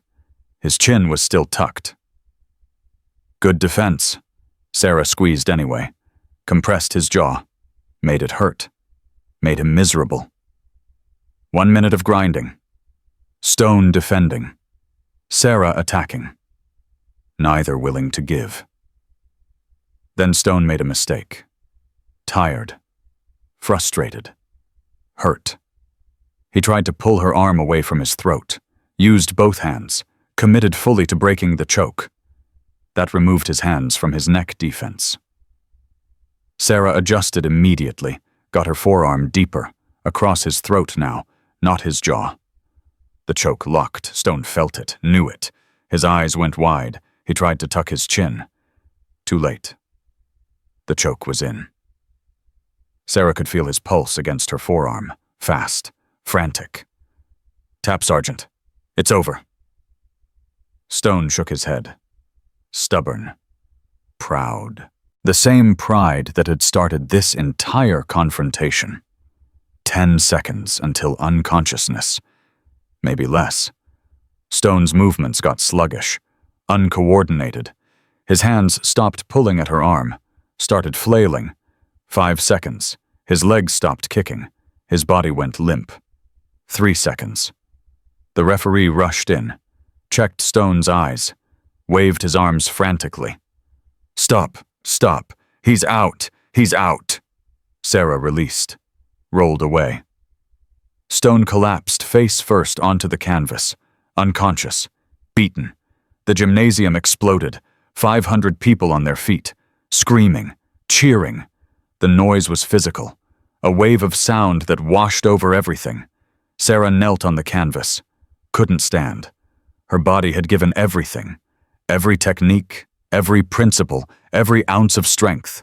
7 men, 7 victories, 24 minutes of combat, against bigger, stronger, more experienced fighters. And she'd beaten them all. Danny was the first through the ropes, grabbed her in a hug that nearly knocked her over. "You did it, Sarah, you did it." Then Reed, his eyes wet. Something she'd never seen before. "Your father is watching Sarah, and he is so damn proud." Medical team worked on Stone. It took longer to revive him. 40 seconds of unconsciousness. His eyes fluttered open. Confusion first, then awareness, then shame. Sarah pushed herself up, walked over on legs that could barely hold her. Stone was sitting up. Medics checking his vitals, his rangers standing around him. Defeated. Humiliated. Sarah extended her hand. Stone stared at it. Pride warring with something else. The whole gymnasium watching. 500 witnesses. Finally he took it. Let her help him up. The crowd's roar intensified. SEALs chanting something. Sarah couldn't make out the words through the ringing in her ears. She raised Stone's hand alongside her own. Warriors recognizing warriors. The gesture quieted the crowd slightly. Stone leaned close, spoke so only Sarah could hear. I was wrong. About everything. Sarah nodded. I know. How? Because you're still here. Still conscious long after most people would have tapped. She met his eyes. That's a warrior staff sergeant. Gender doesn't change that.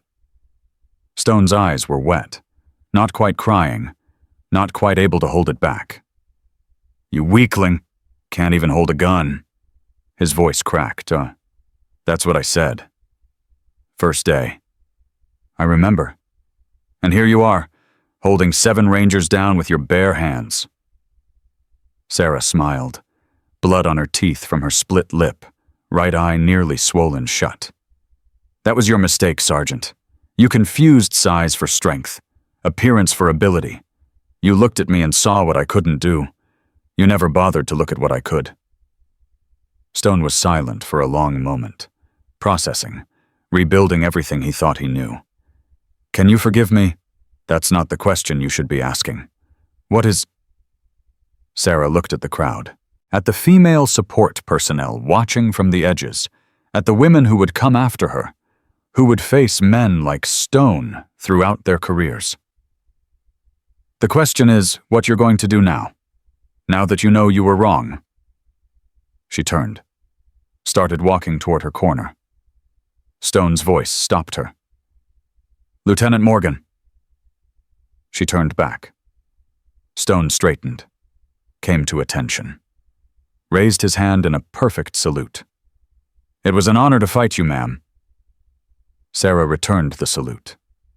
Crisp, professional. The honor was mine, Staff Sergeant. She made it 3 more steps before her legs gave out completely. Danny caught her before she hit the canvas. Easy, easy, I've got you. They helped her out of the ring. Through the crowd, people reaching out to touch her, to congratulate her, to tell her what she'd done. Sarah barely heard any of it. Her vision was tunneling, body shutting down. Reed appeared at her side. Medical bay. Now. I'm fine. You're not fine. You took a beating that would have hospitalized most people. You just don't feel it yet because you're running on adrenaline. He was right. Sarah could feel it now. The crash coming. The accumulated damage of 7 fights making itself known. Her ribs screamed. Her head pounded. Her lip was still bleeding. But she'd won. 7 fights. 7 victories. Her career intact. Her place earned. She'd proven what her father had always known. That technique beats strength. That intelligence beats size. That heart beats everything. And that a Morgan never quits. The next hours blurred together. Medical examination, x-rays, stitches for her lip, ice packs for everything else. The doctor's verdict. 2 cracked ribs, possible mild concussion, severe muscle fatigue, dehydration, nothing that wouldn't heal with time. You're lucky, the doctor said. Very lucky. Sarah lay on the examination table, her father's dog tags pressed against her chest. Luck had nothing to do with it. The doctor smiled. Rest, fluids, no physical activity for at least 2 weeks. Doctor's orders. Yes, sir. They gave her a private room. Danny sat with her for a while. Then Reed. Around midnight there was a knock on the door. Come in. Stone entered. He looked different somehow. Smaller. Less certain. He stood at the foot of her bed. Didn't say anything for a long moment. Couldn't sleep, he finally said. Kept thinking about what you said. About what I'm going to do now.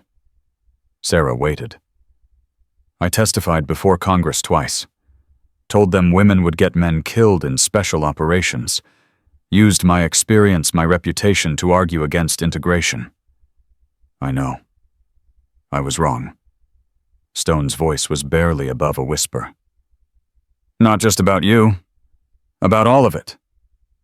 He pulled a chair close, sat down heavily. My sister wanted to be a Marine. Did I ever tell you that? Sarah shook her head. Emily. She was 3 years younger than me. Tough as nails. Could outshoot half my squad. But when she told me she wanted to try for combat roles, I talked her out of it. Told her she'd fail. Told her she'd get hurt. Told her women weren't built for it. Stone's hands were shaking. She listened to me. Went to nursing school instead. Became a civilian. Got married. Had kids. That doesn't sound so bad. It wasn't. Until 2 years ago. Stone's voice broke. She got sick. Cancer. By the time they found it, it had spread everywhere. Sarah felt the weight of what was coming. She died 3 months later. And the last thing she said to me, the very last thing, was, I should have been a Marine, Marcus. I should have followed my dream. I let you talk me out of the only thing I ever really wanted. Stone wiped his eyes. Didn't try to hide it. I've spent 2 years trying to prove I was right. That she was better off not trying. That she would have failed anyway. That I saved her from disappointment. He looked at Sarah. Really looked at her. But you proved me wrong tonight. You proved she could have done it. That I stole her dream for nothing. Sarah reached out. Took his hand. Your sister didn't die because of your words, Sergeant. But every day you spend trying to stop capable women from serving that dishonors her memory. I know that now. So what are you going to do? Stone took a deep breath. Let it out slowly. Monday morning. Full base formation. Public apology. Like we agreed. And after that, I want to learn. What you did tonight, that system ghost protocol. I want to understand it. I want to be able to teach it to others. Sarah studied his face, looking for deception, finding only sincerity. Why? Because the next Emily shouldn't have to face what she faced. What you faced. If I can help train people, help prove that size doesn't determine capability, maybe I can make up for some of the damage I've done. Sarah was quiet for a long moment. Processing. My father created that system for me. It took him 15 years to develop it. I'm not asking for it. I'm asking to earn it. How? Stone met her eyes. However you want. I'll train. I'll study. I'll do whatever it takes. I just need the chance to try. Sarah thought about her father, about what he would want. Ghost protocol wasn't just techniques. It was a philosophy. A way of thinking about combat that could change how people trained. Keeping it secret wouldn't honor her father's memory. Spreading it would. Tuesday morning, Sarah said. 0600. Bring your squad. The ones who can walk. We start then. Stone's face transformed. Relief. Gratitude. Hope. Thank you, Lieutenant. I won't let you down. See that you don't. Stone stood, started toward the door. Stopped. Your father. What was he like? Sarah touched the dog tags at her chest. He was the best man I ever knew, and he believed I could do anything. He was right. I know. Stone nodded. Left. Sarah lay back on the pillow, exhausted, battered, but somehow at peace. 7 fights, 7 victories, and maybe, just maybe, the beginning of something bigger. The first rays of Sunday morning sun found Sarah still awake, still processing everything that had happened. Her phone buzzed. Text from Danny. You're famous. Videos everywhere.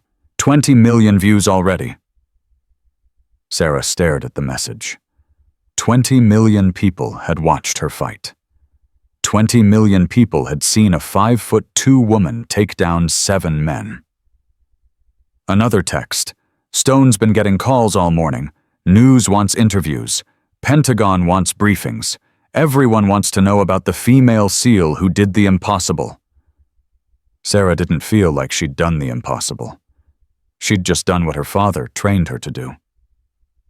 She typed back, "Tell them I'm sleeping." Liar. Tell them anyway.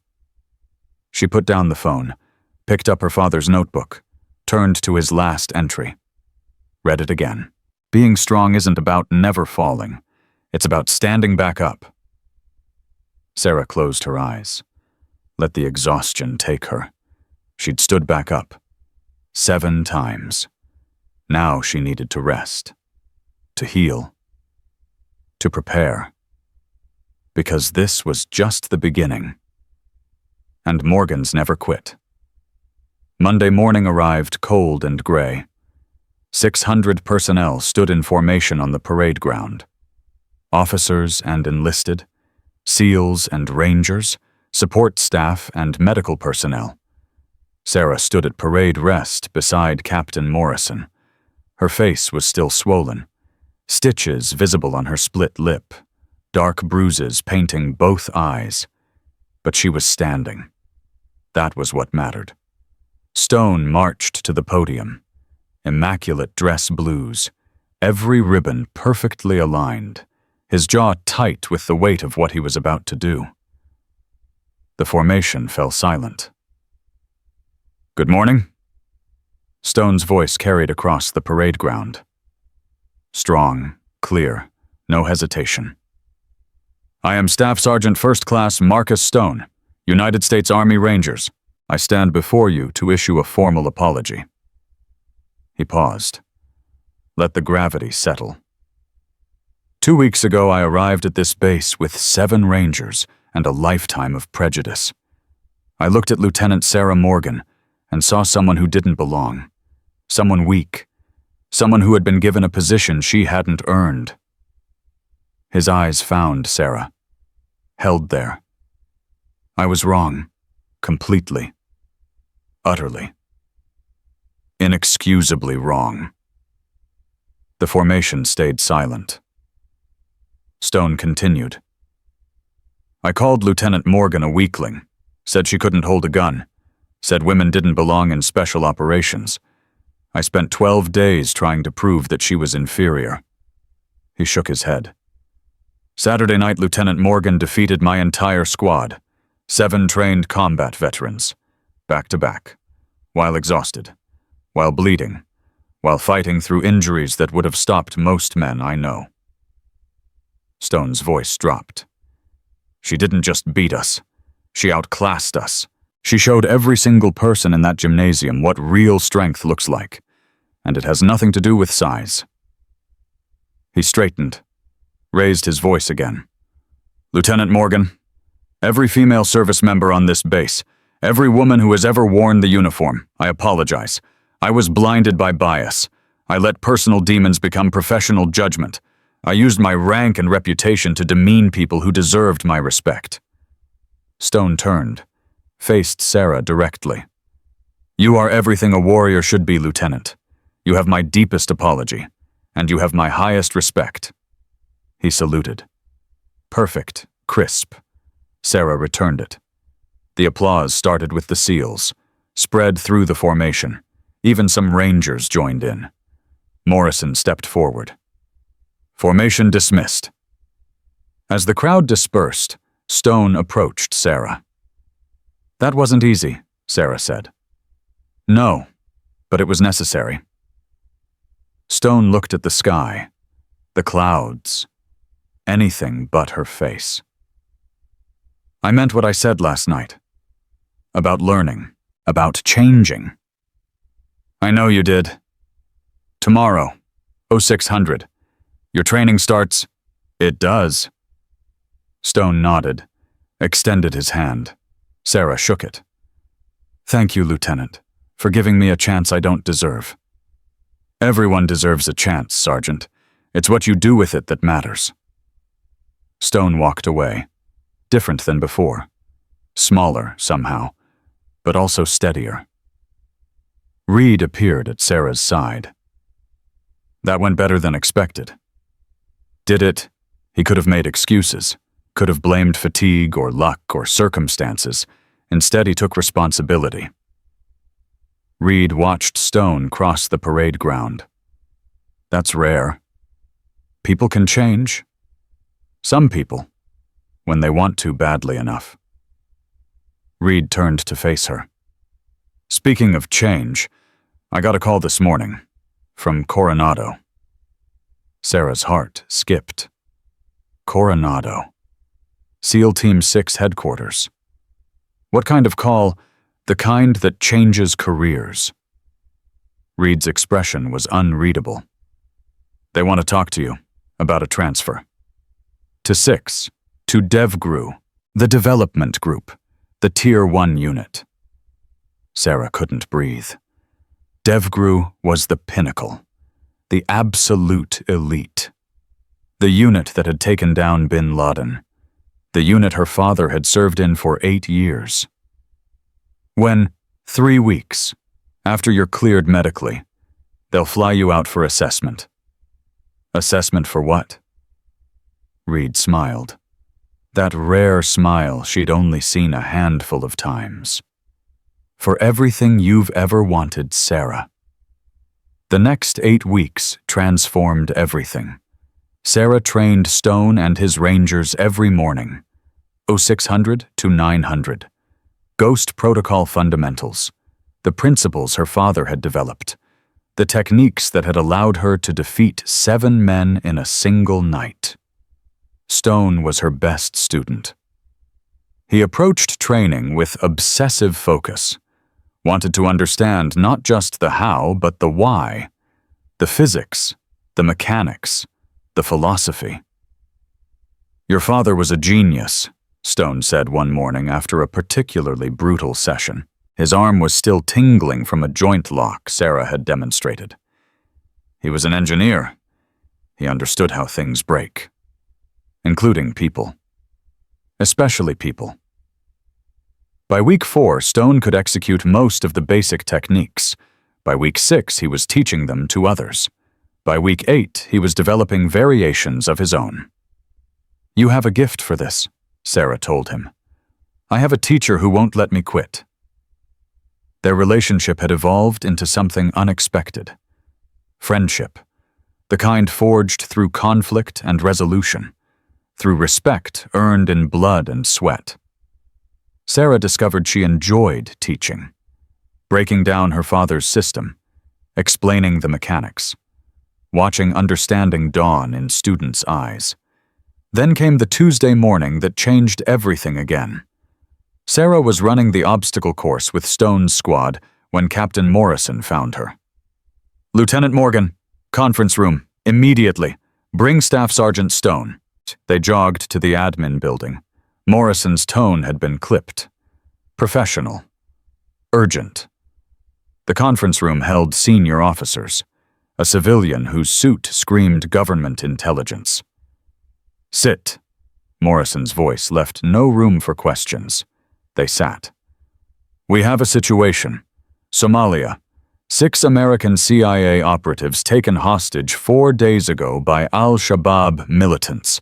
Intelligence puts them in a compound outside Mogadishu. We're assembling a rescue force. Sarah's heart hammered. A real mission. Real lives depending on real decisions. SEAL Team 3 leads. Morrison continued. Army Rangers support. Mixed element. 14 operators total. He looked directly at Sarah. Lieutenant Morgan, you'll command the close quarters battle element. 7 operators. Your mission: breach the compound, locate the hostages, extract them alive. Sarah's mouth went dry. Command. In combat. Lives depending on her. Yes, sir. I accept. Morrison turned to Stone. Staff Sergeant, your remaining squad will be part of Lieutenant Morgan's element, under her command. Problems? Stone didn't hesitate. No, sir. It's an honor. Morrison nodded. We launch in 72 hours. Intelligence briefing in 1 hour. Dismissed. The next 3 days blurred into controlled chaos. Intelligence updates, equipment checks, rehearsals, mission planning. Sarah designed the assault plan using everything she'd learned, Everything her father had written, everything Reed had taught her, everything the brutal exhibition match had proven. The compound had 3 buildings, hostages in the central structure, second floor, minimum 12 guards, maybe more. Entry through the north wall, Sarah briefed her team. Demo charge creates the breach.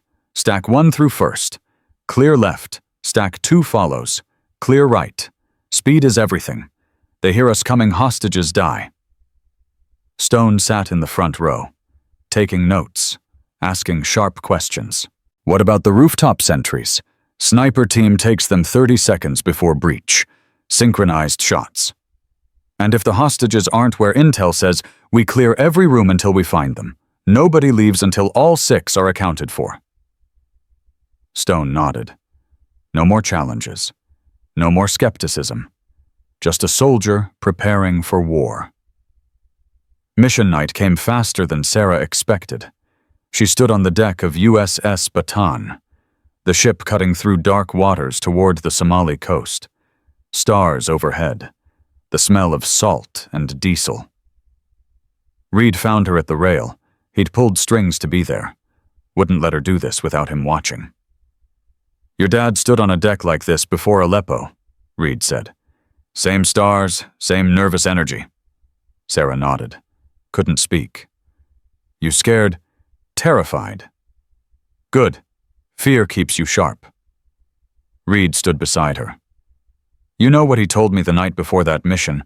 What? He said he wasn't afraid of dying. He was afraid of not being good enough, of making a mistake that got someone else killed. That's exactly what I'm afraid of. I know. That's why you'll be good at this. Reed turned to face her. The commanders who aren't afraid, who think they have all the answers, they're the dangerous ones. Fear makes you careful, makes you check your work, makes you listen to your team. Sarah looked at the stars. Somewhere under those same stars, 6 Americans were waiting, hoping, praying that someone would come for them. What if I make the wrong call? Then you live with it, like every commander in history. Reed gripped her shoulder. But Sarah, your plan is solid. Your team is ready. Trust yourself. Trust your training. Trust that your father knew what he was doing when he created Ghost Protocol. He created it for me to defend myself, not to lead people into combat. He created it because he knew what you'd become. He always knew. Sarah touched the dog tags at her chest, cold metal against her skin. I miss him, Master Chief. I know. I miss him too. Reed's voice was thick. But he's here, in that system he built, in the training he gave you, in the warrior you've become. He's here.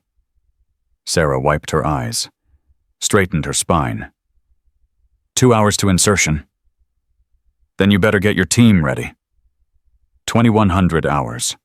14 operators gathered in the ship's hangar bay.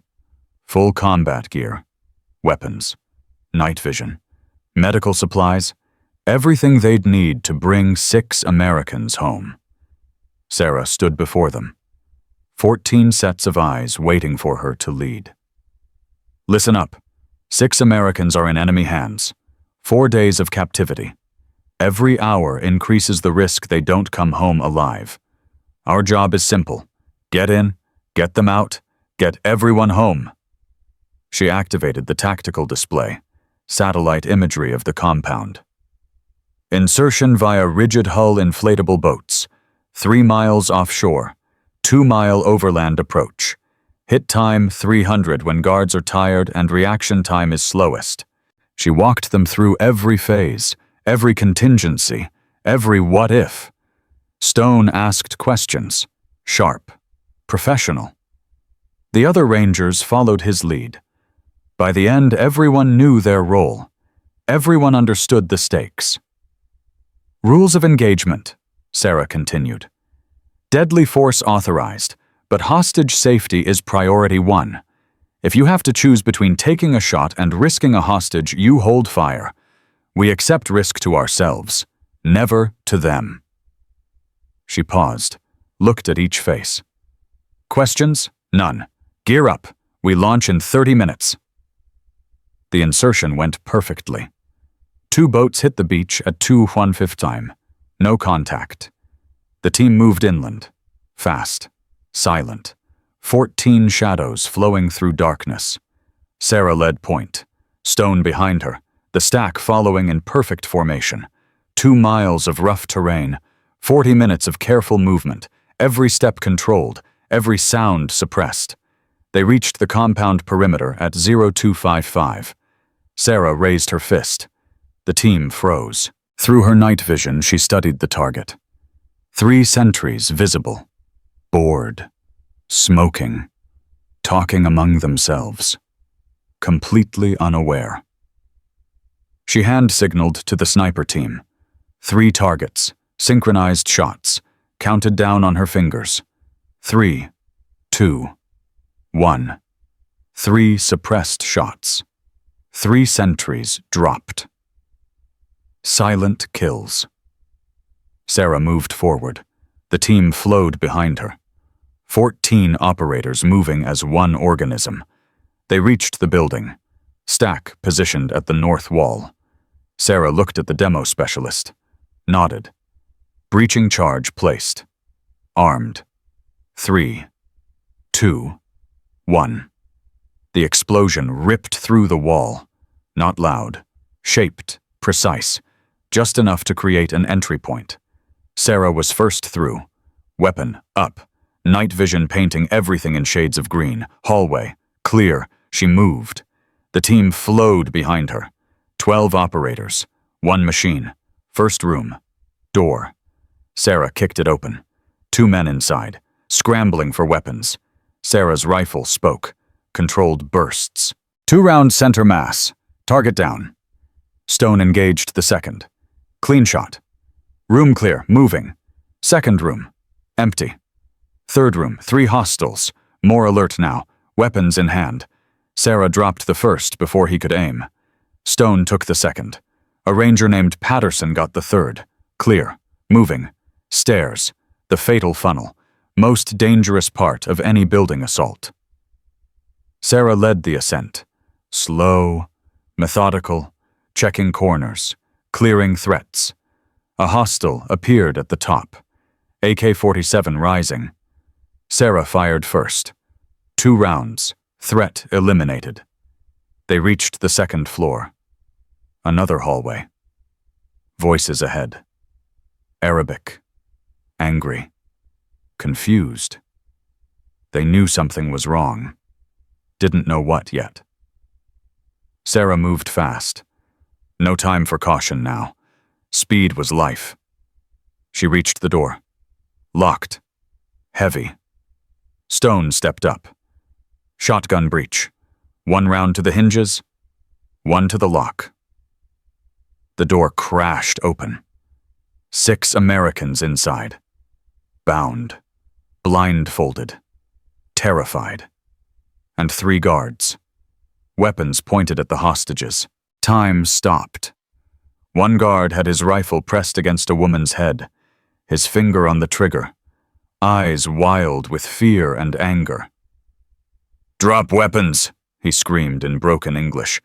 "Drop or she dies." Sarah's rifle was aimed at his face. Clean shot, easy kill, but his finger was on the trigger. If she shot him, he might squeeze. Reflex action. The woman would die. "Easy," Sarah said. Calm. Controlled. "Nobody needs to die here. You drop now." The other 2 guards were backing toward the window, looking for escape routes, their weapons still aimed at hostages. If Sarah's team fired, all 3 guards might shoot. Multiple hostages could die. If they didn't fire, the guards might execute everyone anyway. No good options, only less bad ones. "Stone," Sarah said quietly. "Left target." "Got him." "Patterson, right target." "Ready. On my shot." Headshots only. We can't risk trigger squeeze. Copy. Sarah centered her reticle on the main guard's forehead. The woman beneath his rifle was crying, begging. Please, please, I have children. The guard's hand was shaking. He was scared. Scared people made mistakes. I'm going to count to 3, Sarah said. Then we all walk away. Nobody gets hurt. You think I'm stupid? The guard spat. You kill me either way. I don't want to kill you. I want those hostages. You walk out of here, you live. You stay, you don't. Simple choice. The guard's eyes flickered, calculating, weighing his options. His finger tightened on the trigger. 1, Sarah said. The guard's breathing quickened. 2. He made his decision. Started to squeeze. Sarah fired. The round caught him perfectly. Center forehead. His body dropped before his brain could send the signal to fire. Stone and Patterson fired simultaneously. Both headshots. Both perfect. 3 guards down. 0 trigger pulls. The hostages were screaming. The woman who'd had a rifle at her head had collapsed, hyperventilating. Clear, Sarah called. Room secure, medical. The corpsman rushed in, started checking hostages, cutting zip ties, removing blindfolds. 6 hostages, all alive, minor injuries only.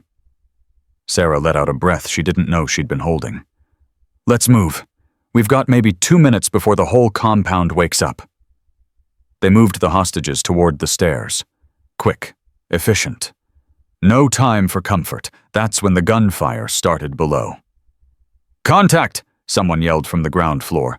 Multiple hostiles north entrance. The compound was waking up. Reinforcements arriving. Stone, take half the team. Hold the stairwell. Everyone else get these hostages out the back. Copy. Stone grabbed 4 operators, headed for the stairs. Gunfire intensified below. Sarah led the hostages toward the rear of the building. Patterson and 3 others providing security. They reached a window. 20-foot drop to the ground. Rope, Sarah called. A ranger produced a fast rope, anchored it to a support beam. Hostages first, 1 at a time. Move. The first hostage grabbed the rope, hesitated. Go now! He went, slid down, hit the ground, started running. Second hostage. Third. Fourth. Gunfire from the stairwell. Stone's voice on the radio. Strained. We've got 8, maybe 10 hostiles pushing up. We can't hold forever. 30 seconds, Sarah responded. Almost clear. 5th hostage down the rope. 6th. All hostages clear. Stone, fall back, rally point Alpha. Copy, falling back. Sarah went down the rope last, hit the ground, rolled, came up running. The team was already moving. Hostages in the center. Operators on the perimeter. Standard extraction formation. 2 miles to the beach. 2 miles through hostile territory with enemy fighters behind them. They ran. 1 mile in the ambush hit. Muzzle flashes from a ridgeline. Heavy weapons fire. RPGs screaming overhead. Sarah's team went prone. Returned fire. We're pinned, Patterson yelled. Can't advance with hostages exposed. Sarah scanned the terrain, looked for options. There. A depression that ran behind the enemy position. Natural cover. A flanking route. Stone, take Delta element flank right through that draw. We'll suppress. Copy. Stone grabbed 3 operators. Started moving. Low. Fast. Sarah's remaining team laid down covering fire. Maximum rounds. Maximum noise. The enemy focused on them. Didn't see Stone's team moving. 30 seconds. A minute. Then muzzle flashes from behind the enemy position. Stone's team engaging from the rear. Caught between 2 forces, the ambush collapsed. Move, move, move, Sarah commanded. The team surged forward. Through the kill zone. Past the bodies. Toward the beach. Then she heard it. Stone's voice on the radio. Strained. Pained. "Morgan, I'm hit. Right leg, can't walk." Sarah's blood went cold. "Location, 50 meters behind you, by the rocks." She didn't hesitate. "Team secure hostages. Get them to exfil. I'm going back." "Negative," Reed's voice from the ship.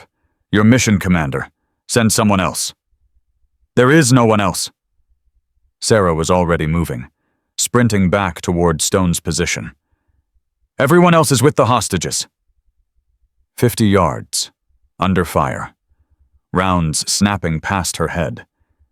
She found Stone behind a boulder. Leg bleeding, tourniquet already applied. Good training. But he couldn't walk. "What are you doing?" Stone gasped. "Get out of here. Shut up." Sarah grabbed his vest, deadlifted him. Fireman's carry, 210 pounds of Ranger on her 118-pound frame. Physics, leverage, technique. Her father's voice in her head. She started running. Her legs screamed. Her lungs burned. Stone's weight crushed her shoulders. But she kept moving. 40 yards. Incoming fire. Stone returning shots from his awkward position over her shoulder. 30 yards. Sarah's vision tunneled. Oxygen debt. Muscles failing. 20 yards. She couldn't feel her legs anymore. Just kept putting one foot in front of the other. "Sarah." Stone's voice. Quiet now. "Put me down. Save yourself. Shut up." 10 yards. The team had formed a defensive perimeter, covering fire, creating a corridor. 5 yards. Sarah's legs gave out. They crashed together. Rolling. Stone crying out as his injured leg hit the ground. 2 operators grabbed Stone, dragged him the last few feet to cover. Sarah lay on her back, gasping. Stars overhead. Tracers crisscrossing the sky. Reed's voice on the radio. "Air support inbound. 30 seconds. Hold position." The roar of jets. F-18 Hornets screaming overhead. 30mm cannons shredded the enemy positions. The incoming fire stopped. Permanently. "All clear," someone called. "Exfil birds inbound." Helicopters appeared. MH-60 Blackhawks, landing on the beach. Sarah watched from her back. Couldn't move yet. Her body had given everything. Operators loaded hostages. Loaded Stone on a stretcher. Danny appeared above her. Grabbed her arm. Pulled her up. "You did it, Sarah. Mission complete." Hostages. All 6, alive. Team, all 14, alive. Stone's going to need surgery, but he'll recover. Sarah let Danny help her to the helicopter. Collapsed against the bulkhead as they lifted off. Somalia fell away beneath them. The compound burning. The enemy scattered. Mission success. Stone was on a stretcher beside her. Medics working his leg. He grabbed her hand. "You saved my life." His eyes were wet. "After everything I did to you, everything I said, you came back for me." Sarah squeezed his hand. "That's what warriors do, Sergeant. We don't leave anyone behind." "I called you a weakling. Said you couldn't hold a gun." Stone laughed, winced. "And you just carried 210 pounds through a firefight. You're heavy." "I know." His grip tightened. "Sarah, thank you." "You're welcome. I'm going to spend the rest of my career making sure no one faces what you faced. No more prejudice. No more doubt. Just capability. Just results." "That's a good goal." "It's a promise." The helicopter banked toward the ship, toward safety, toward home. Sarah closed her eyes. Let the exhaustion take her. 6 months ago, Stone had called her a weakling, said she couldn't hold a gun.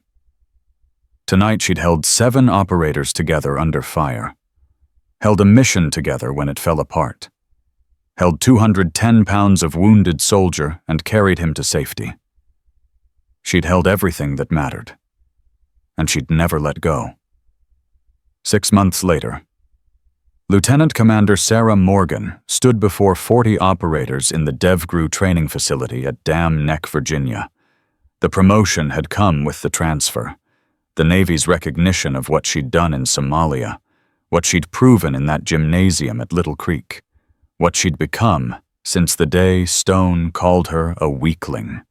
SEAL Team 6, the most elite unit in naval special warfare, the unit that had taken down bin Laden, the unit her father had served in for 8 years before his death. She was home.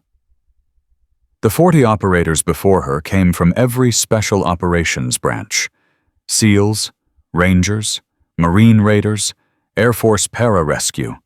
38 men, 2 women. Stone sat in the front row. He'd recovered fully from his leg wound. The Navy had offered him a position as Army liaison to DevGru. He'd accepted immediately. Now he was Sarah's assistant instructor. The man who'd once called her a weakling was helping her train the next generation of warriors. Life had a sense of humor. Today's lesson focuses on size disadvantages, Sarah announced, specifically how to overcome them. She gestured to the largest operator in the room, a massive ranger named Hendricks, 6'6", 240 pounds, built like a refrigerator. "Sergeant Hendricks, step up, please." Hendricks rose, walked to the mat, looked down at Sarah with a mixture of respect and uncertainty. "Ma'am, I don't want to hurt me," Sarah smiled. "That's what everyone says. Then they end up on the ground wondering what happened." Light laughter from the class. Stone grinned. Sarah dropped into her stance, low, compact, the Ghost Protocol foundation her father had designed for her body type. "Sergeant Hendricks has 80 pounds on me, 7 inches of reach, every physical advantage you can imagine." She looked at the class. "But watch." Hendricks moved forward cautiously. He'd heard the stories, knew what Sarah had done. He threw a tentative jab. Sarah slipped inside, close enough to smell his cologne. "When they're bigger, they expect you to stay outside. Use distance. Run away." She demonstrated by sliding around his back.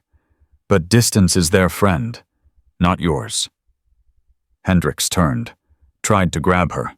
Sarah ducked under his arms, came up behind him again. "You become a ghost. Here 1 second, gone the next. Impossible to pin down." She shot in, took his legs. Hendricks was too big to lift, so she didn't try. Instead, she ran her shoulder into his knee, disrupted his balance, let his own weight take him down. 240 pounds of Ranger hit the mat. Sarah flowed into side control, then mount, then back mount. Hendricks struggled, but he couldn't shake her. When they're on the ground, size matters less. Technique matters more. She locked in a rear naked choke, not tight enough to submit, just demonstrating. They still have strength, but strength without position is useless. She released, helped Hendricks up. "Thank you, Sergeant. That's exactly how it should go." Hendricks rubbed his neck, shook his head. "I've got 100 pounds on you, ma'am. How is that possible? Physics, leverage, timing." Sarah returned to the front of the class. "My father was an engineer before he was a SEAL. He understood that bodies are machines. Machines have breaking points. You just have to know where to apply pressure." Stone stood. Lieutenant Commander Morgan's father developed Ghost Protocol over 15 years. Every technique optimized for smaller operators facing larger opponents. What you're learning isn't just effective, it's revolutionary. Questions, Sarah asked. A female Marine raider raised her hand. Young, maybe 23. Reminded Sarah of herself a few years ago. Ma'am, how do you handle the mental part, everyone telling you you're too small, too weak, that you don't belong? Sarah was quiet for a moment. The question hit deeper than she expected. You don't overcome it, she finally said. You don't make it go away.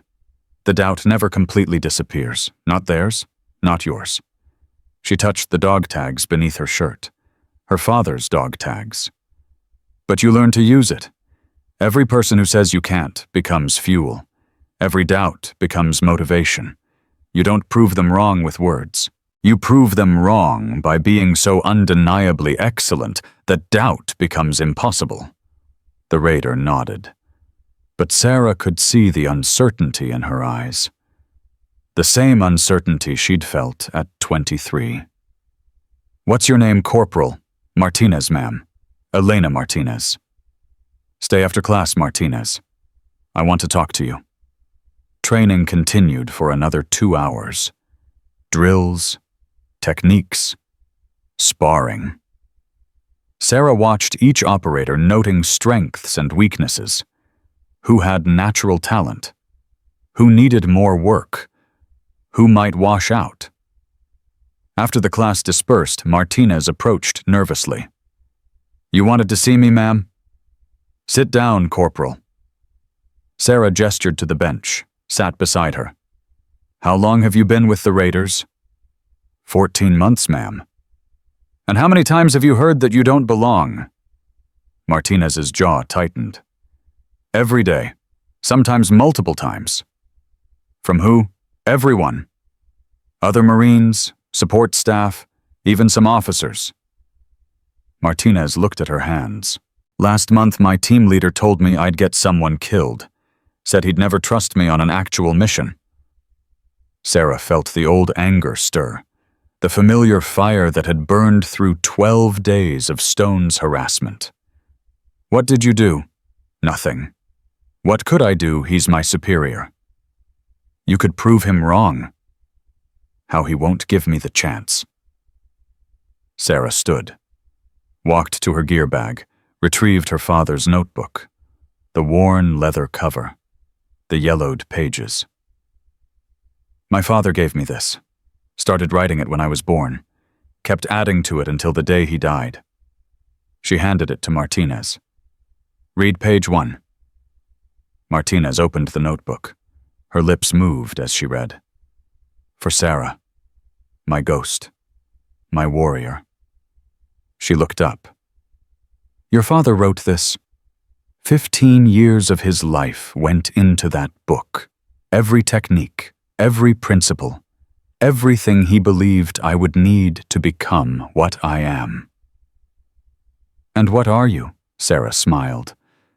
Proof that size doesn't determine capability, that gender doesn't determine worth, that the people who doubt you are usually wrong. Martinez closed the notebook, tried to hand it back. Keep it, Sarah said. Ma'am, I can't. You can. Copy it. Study it. Learn it. Sarah gripped her shoulder. Then pass it on. That's how we change things. Not by arguing, not by complaining, by being excellent, by training others to be excellent, by building a legacy that outlives us. Martinez's eyes were wet. Why me? You don't know me. I know you. I was you. 3 years ago, I was a brand new SEAL with a team leader who thought I was worthless, who spent every day trying to make me quit. What happened to him? Sarah's smile widened. I put him unconscious in front of 400 people, then I saved his life in Somalia. Now he teaches by my side. Martinez looked across the gym. Stone was breaking down equipment with the other instructors. That's Staff Sergeant Stone, the one who called me a weakling, said I couldn't hold a gun. Yes. Sarah stood. People can change, Martinez, when they're shown proof they can't ignore. Be that proof. For everyone who doubts you. Martinez stood, clutched the notebook to her chest. "Thank you, ma'am. For everything. Don't thank me. Make me proud." Martinez left. Sarah watched her go, remembered being that young, that uncertain, that hungry to prove herself. Some things never changed. Stone approached after the gym emptied. "That was good, what you did with Martinez. She reminds me of someone." "I can't imagine who." Stone smiled, the easy smile of friendship that had developed over months of training together. "You know, I've been thinking. Dangerous hobby. About what you said that night in the hospital. About what I was going to do with my life." Sarah waited. "I testified before Congress twice against women in combat. Used my reputation to hurt people like you. Like Martinez." Stone's face darkened. "I can't undo that. Can't take back the damage." "No, you can't. But I've been talking to some people. Old contacts. Senators. Pentagon officials." He paused. "There's going to be a congressional hearing next month. About integration. About standards. About what's working and what isn't. And they want me to testify again." Sarah's stomach tightened. "To say what? The truth. That I was wrong. That women like you belong in special operations. That the military is stronger because of integration, not weaker." She stared at him. "You'd do that in front of Congress." "I made the mess.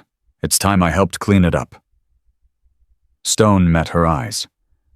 "But I want you there too, to tell your story, to show them what capability actually looks like." "Stone, I don't. You defeated 7 trained fighters in one night. You led a successful hostage rescue. You carried me through a firefight when I couldn't walk." His voice dropped. "Your story isn't just about you, Sarah. It's about every woman who's ever been told she doesn't belong. They need to hear it." Sarah looked at the dog tags beneath her shirt. Her father's legacy. He'd spent his career opening doors, breaking barriers, proving what was possible. Maybe it was time she did the same. "When's the hearing?" 3 weeks, Washington. Full congressional panel. "I'll need time to prepare." "I'll help you. We'll do this together." Sarah extended her hand. "Partners." Stone shook it. "Partners." 3 weeks later, Sarah sat in a wood-paneled hearing room on Capitol Hill.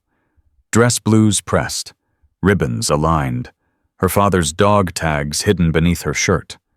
Stone sat beside her, his own dress uniform equally pristine. Across from them, 12 senators.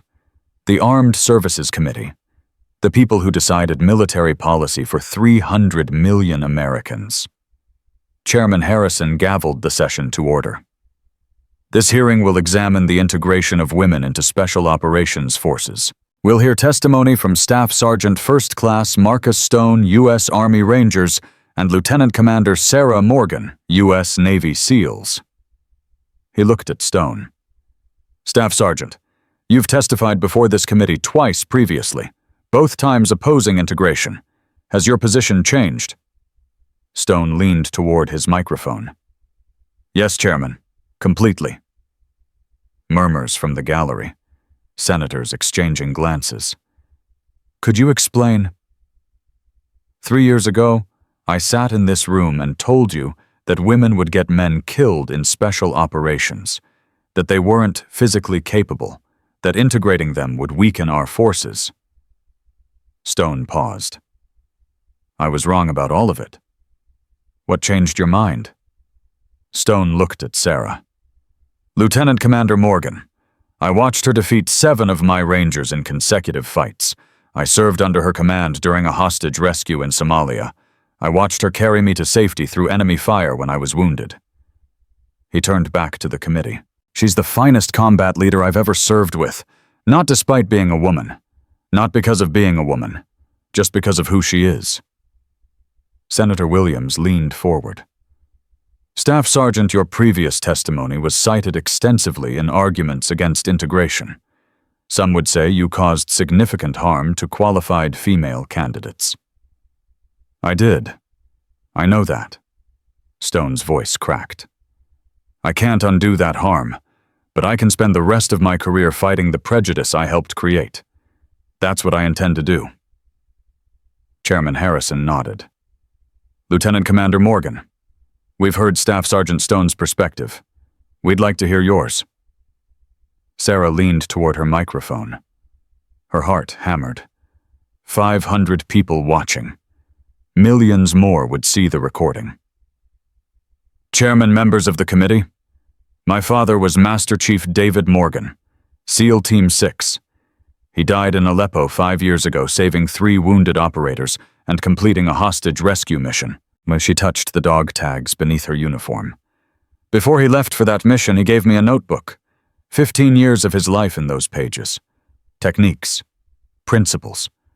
A system he called Ghost Protocol, designed specifically for smaller operators facing larger opponents.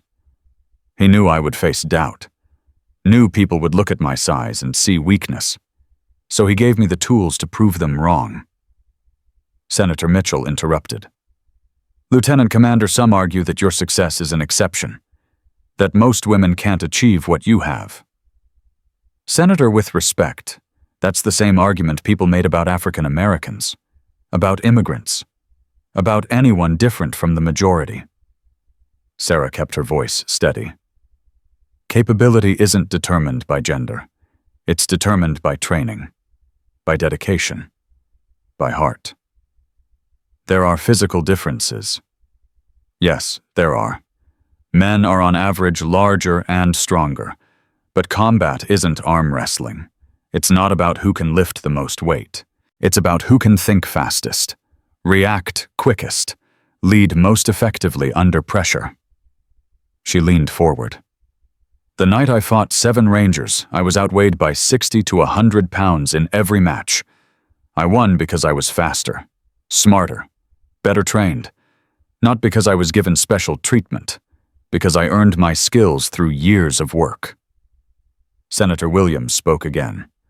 Staff Sergeant Stone previously testified that women would compromise unit cohesion, that male operators would be distracted protecting them.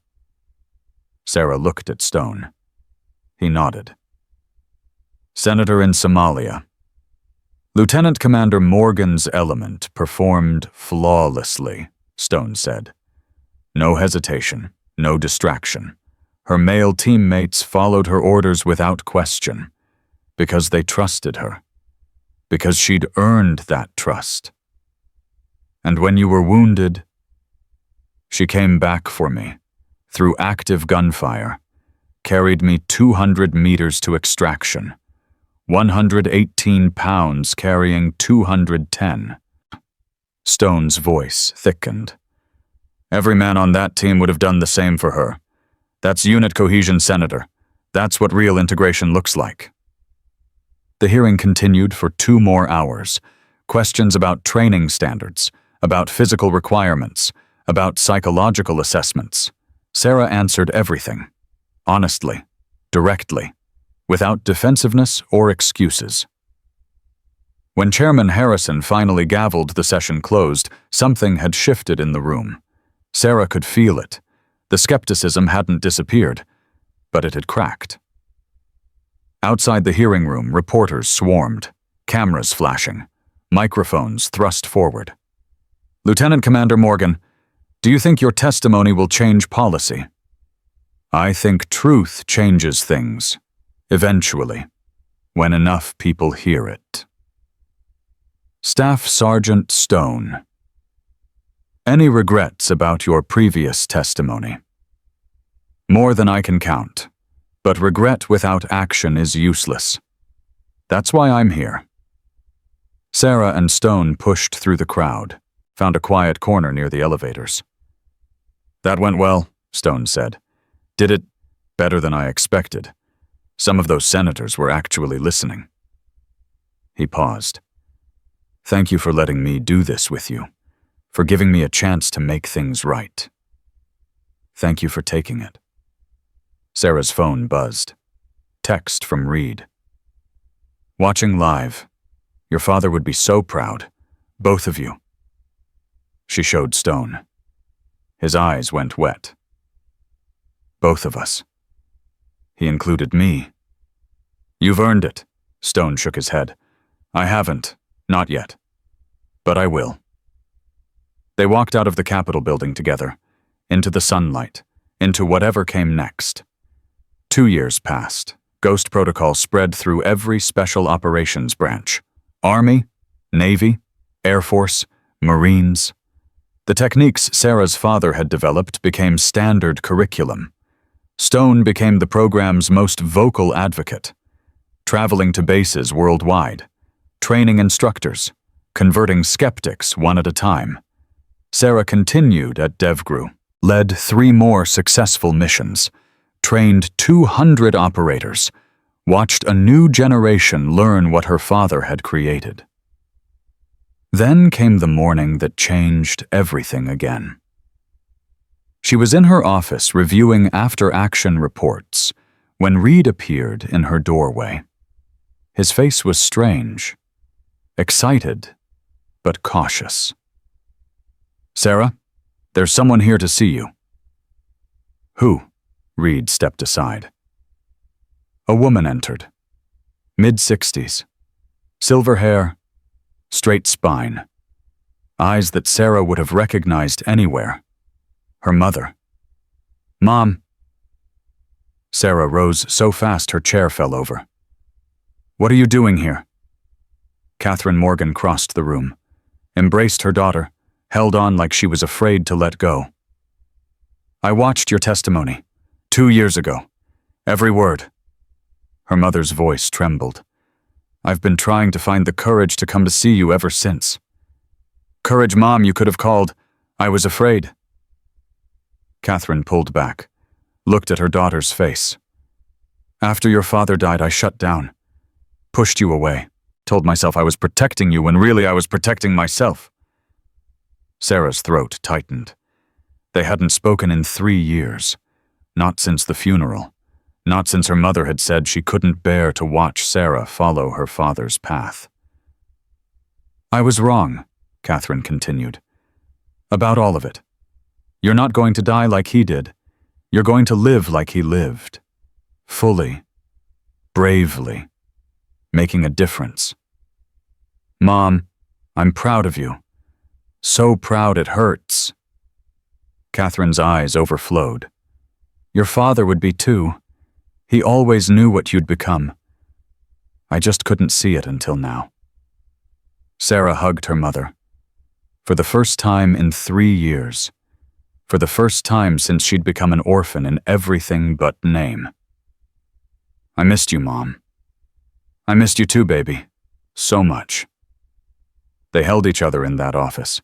2 women bonded by grief, separated by fear, united again by time and courage.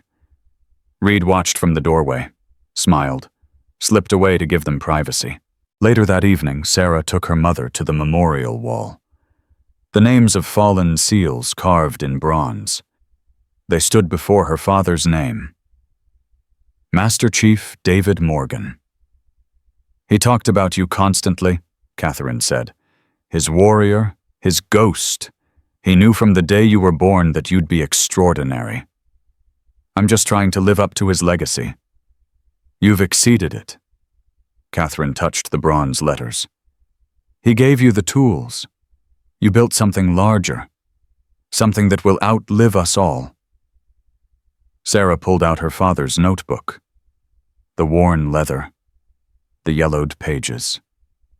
I've been copying this, for years, giving it to operators who need it. She handed it to her mother.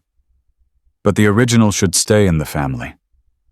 Catherine took the notebook, opened it, read the first page through tears. For Sarah, my ghost, my warrior. He loved us, Mom, both of us. He died doing what he believed in, protecting people who needed protection. I know. I always knew. And Catherine closed the notebook. I was just angry at him for leaving, angry at you for following, angry at everyone except the people who actually took him. And now I'm grateful for the time we had, for the daughter we raised. She looked at Sarah. For the legacy that continues. They walked back to the main building, arms linked, reconnected. Some wounds took years to heal. But they did heal, eventually, when both sides were ready. 6 months later, Sarah stood on a stage at Coronado.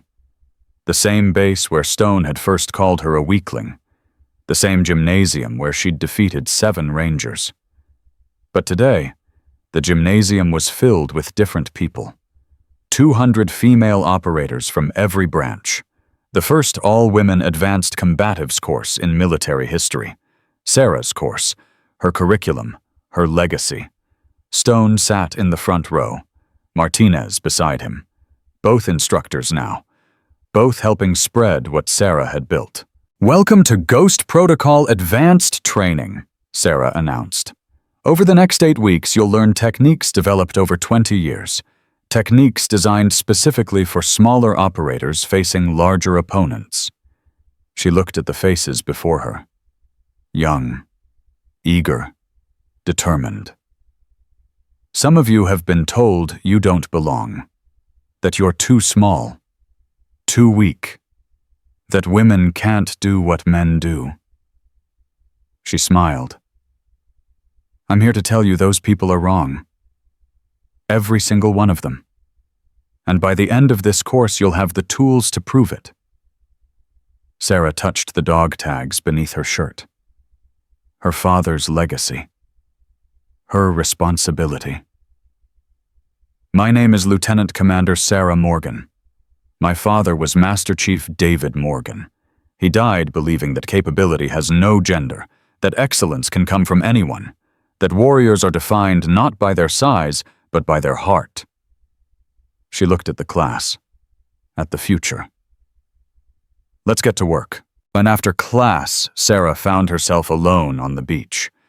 The same beach where she'd run after Stone first humiliated her. The same waves, the same sand, the same horizon. But everything else had changed.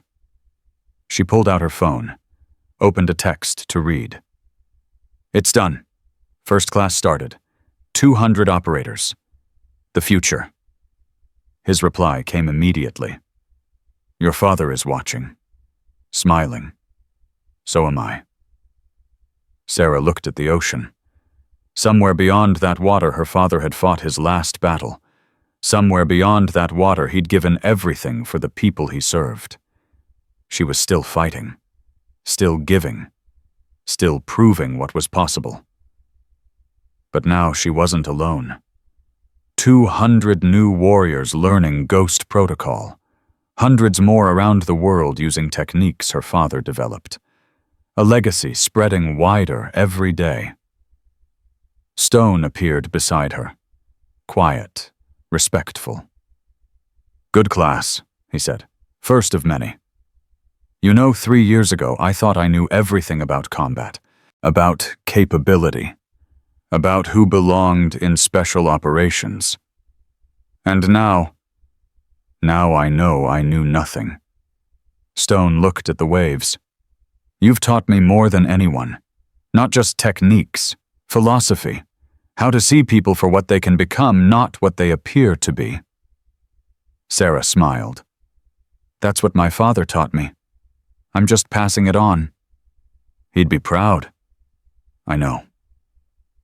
They stood in comfortable silence, 2 warriors who'd started as enemies, ended as partners, bound by shared purpose.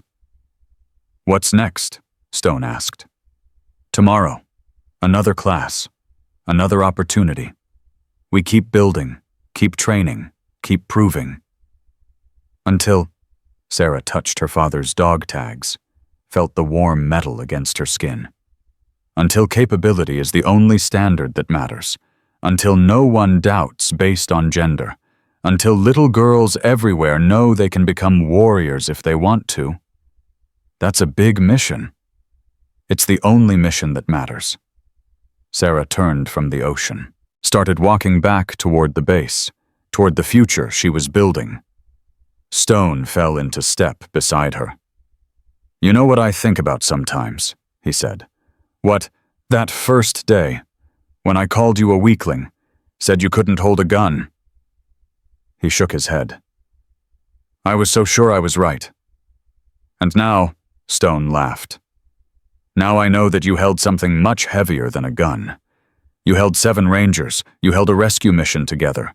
You held me when I was wounded." He stopped, turned to face her.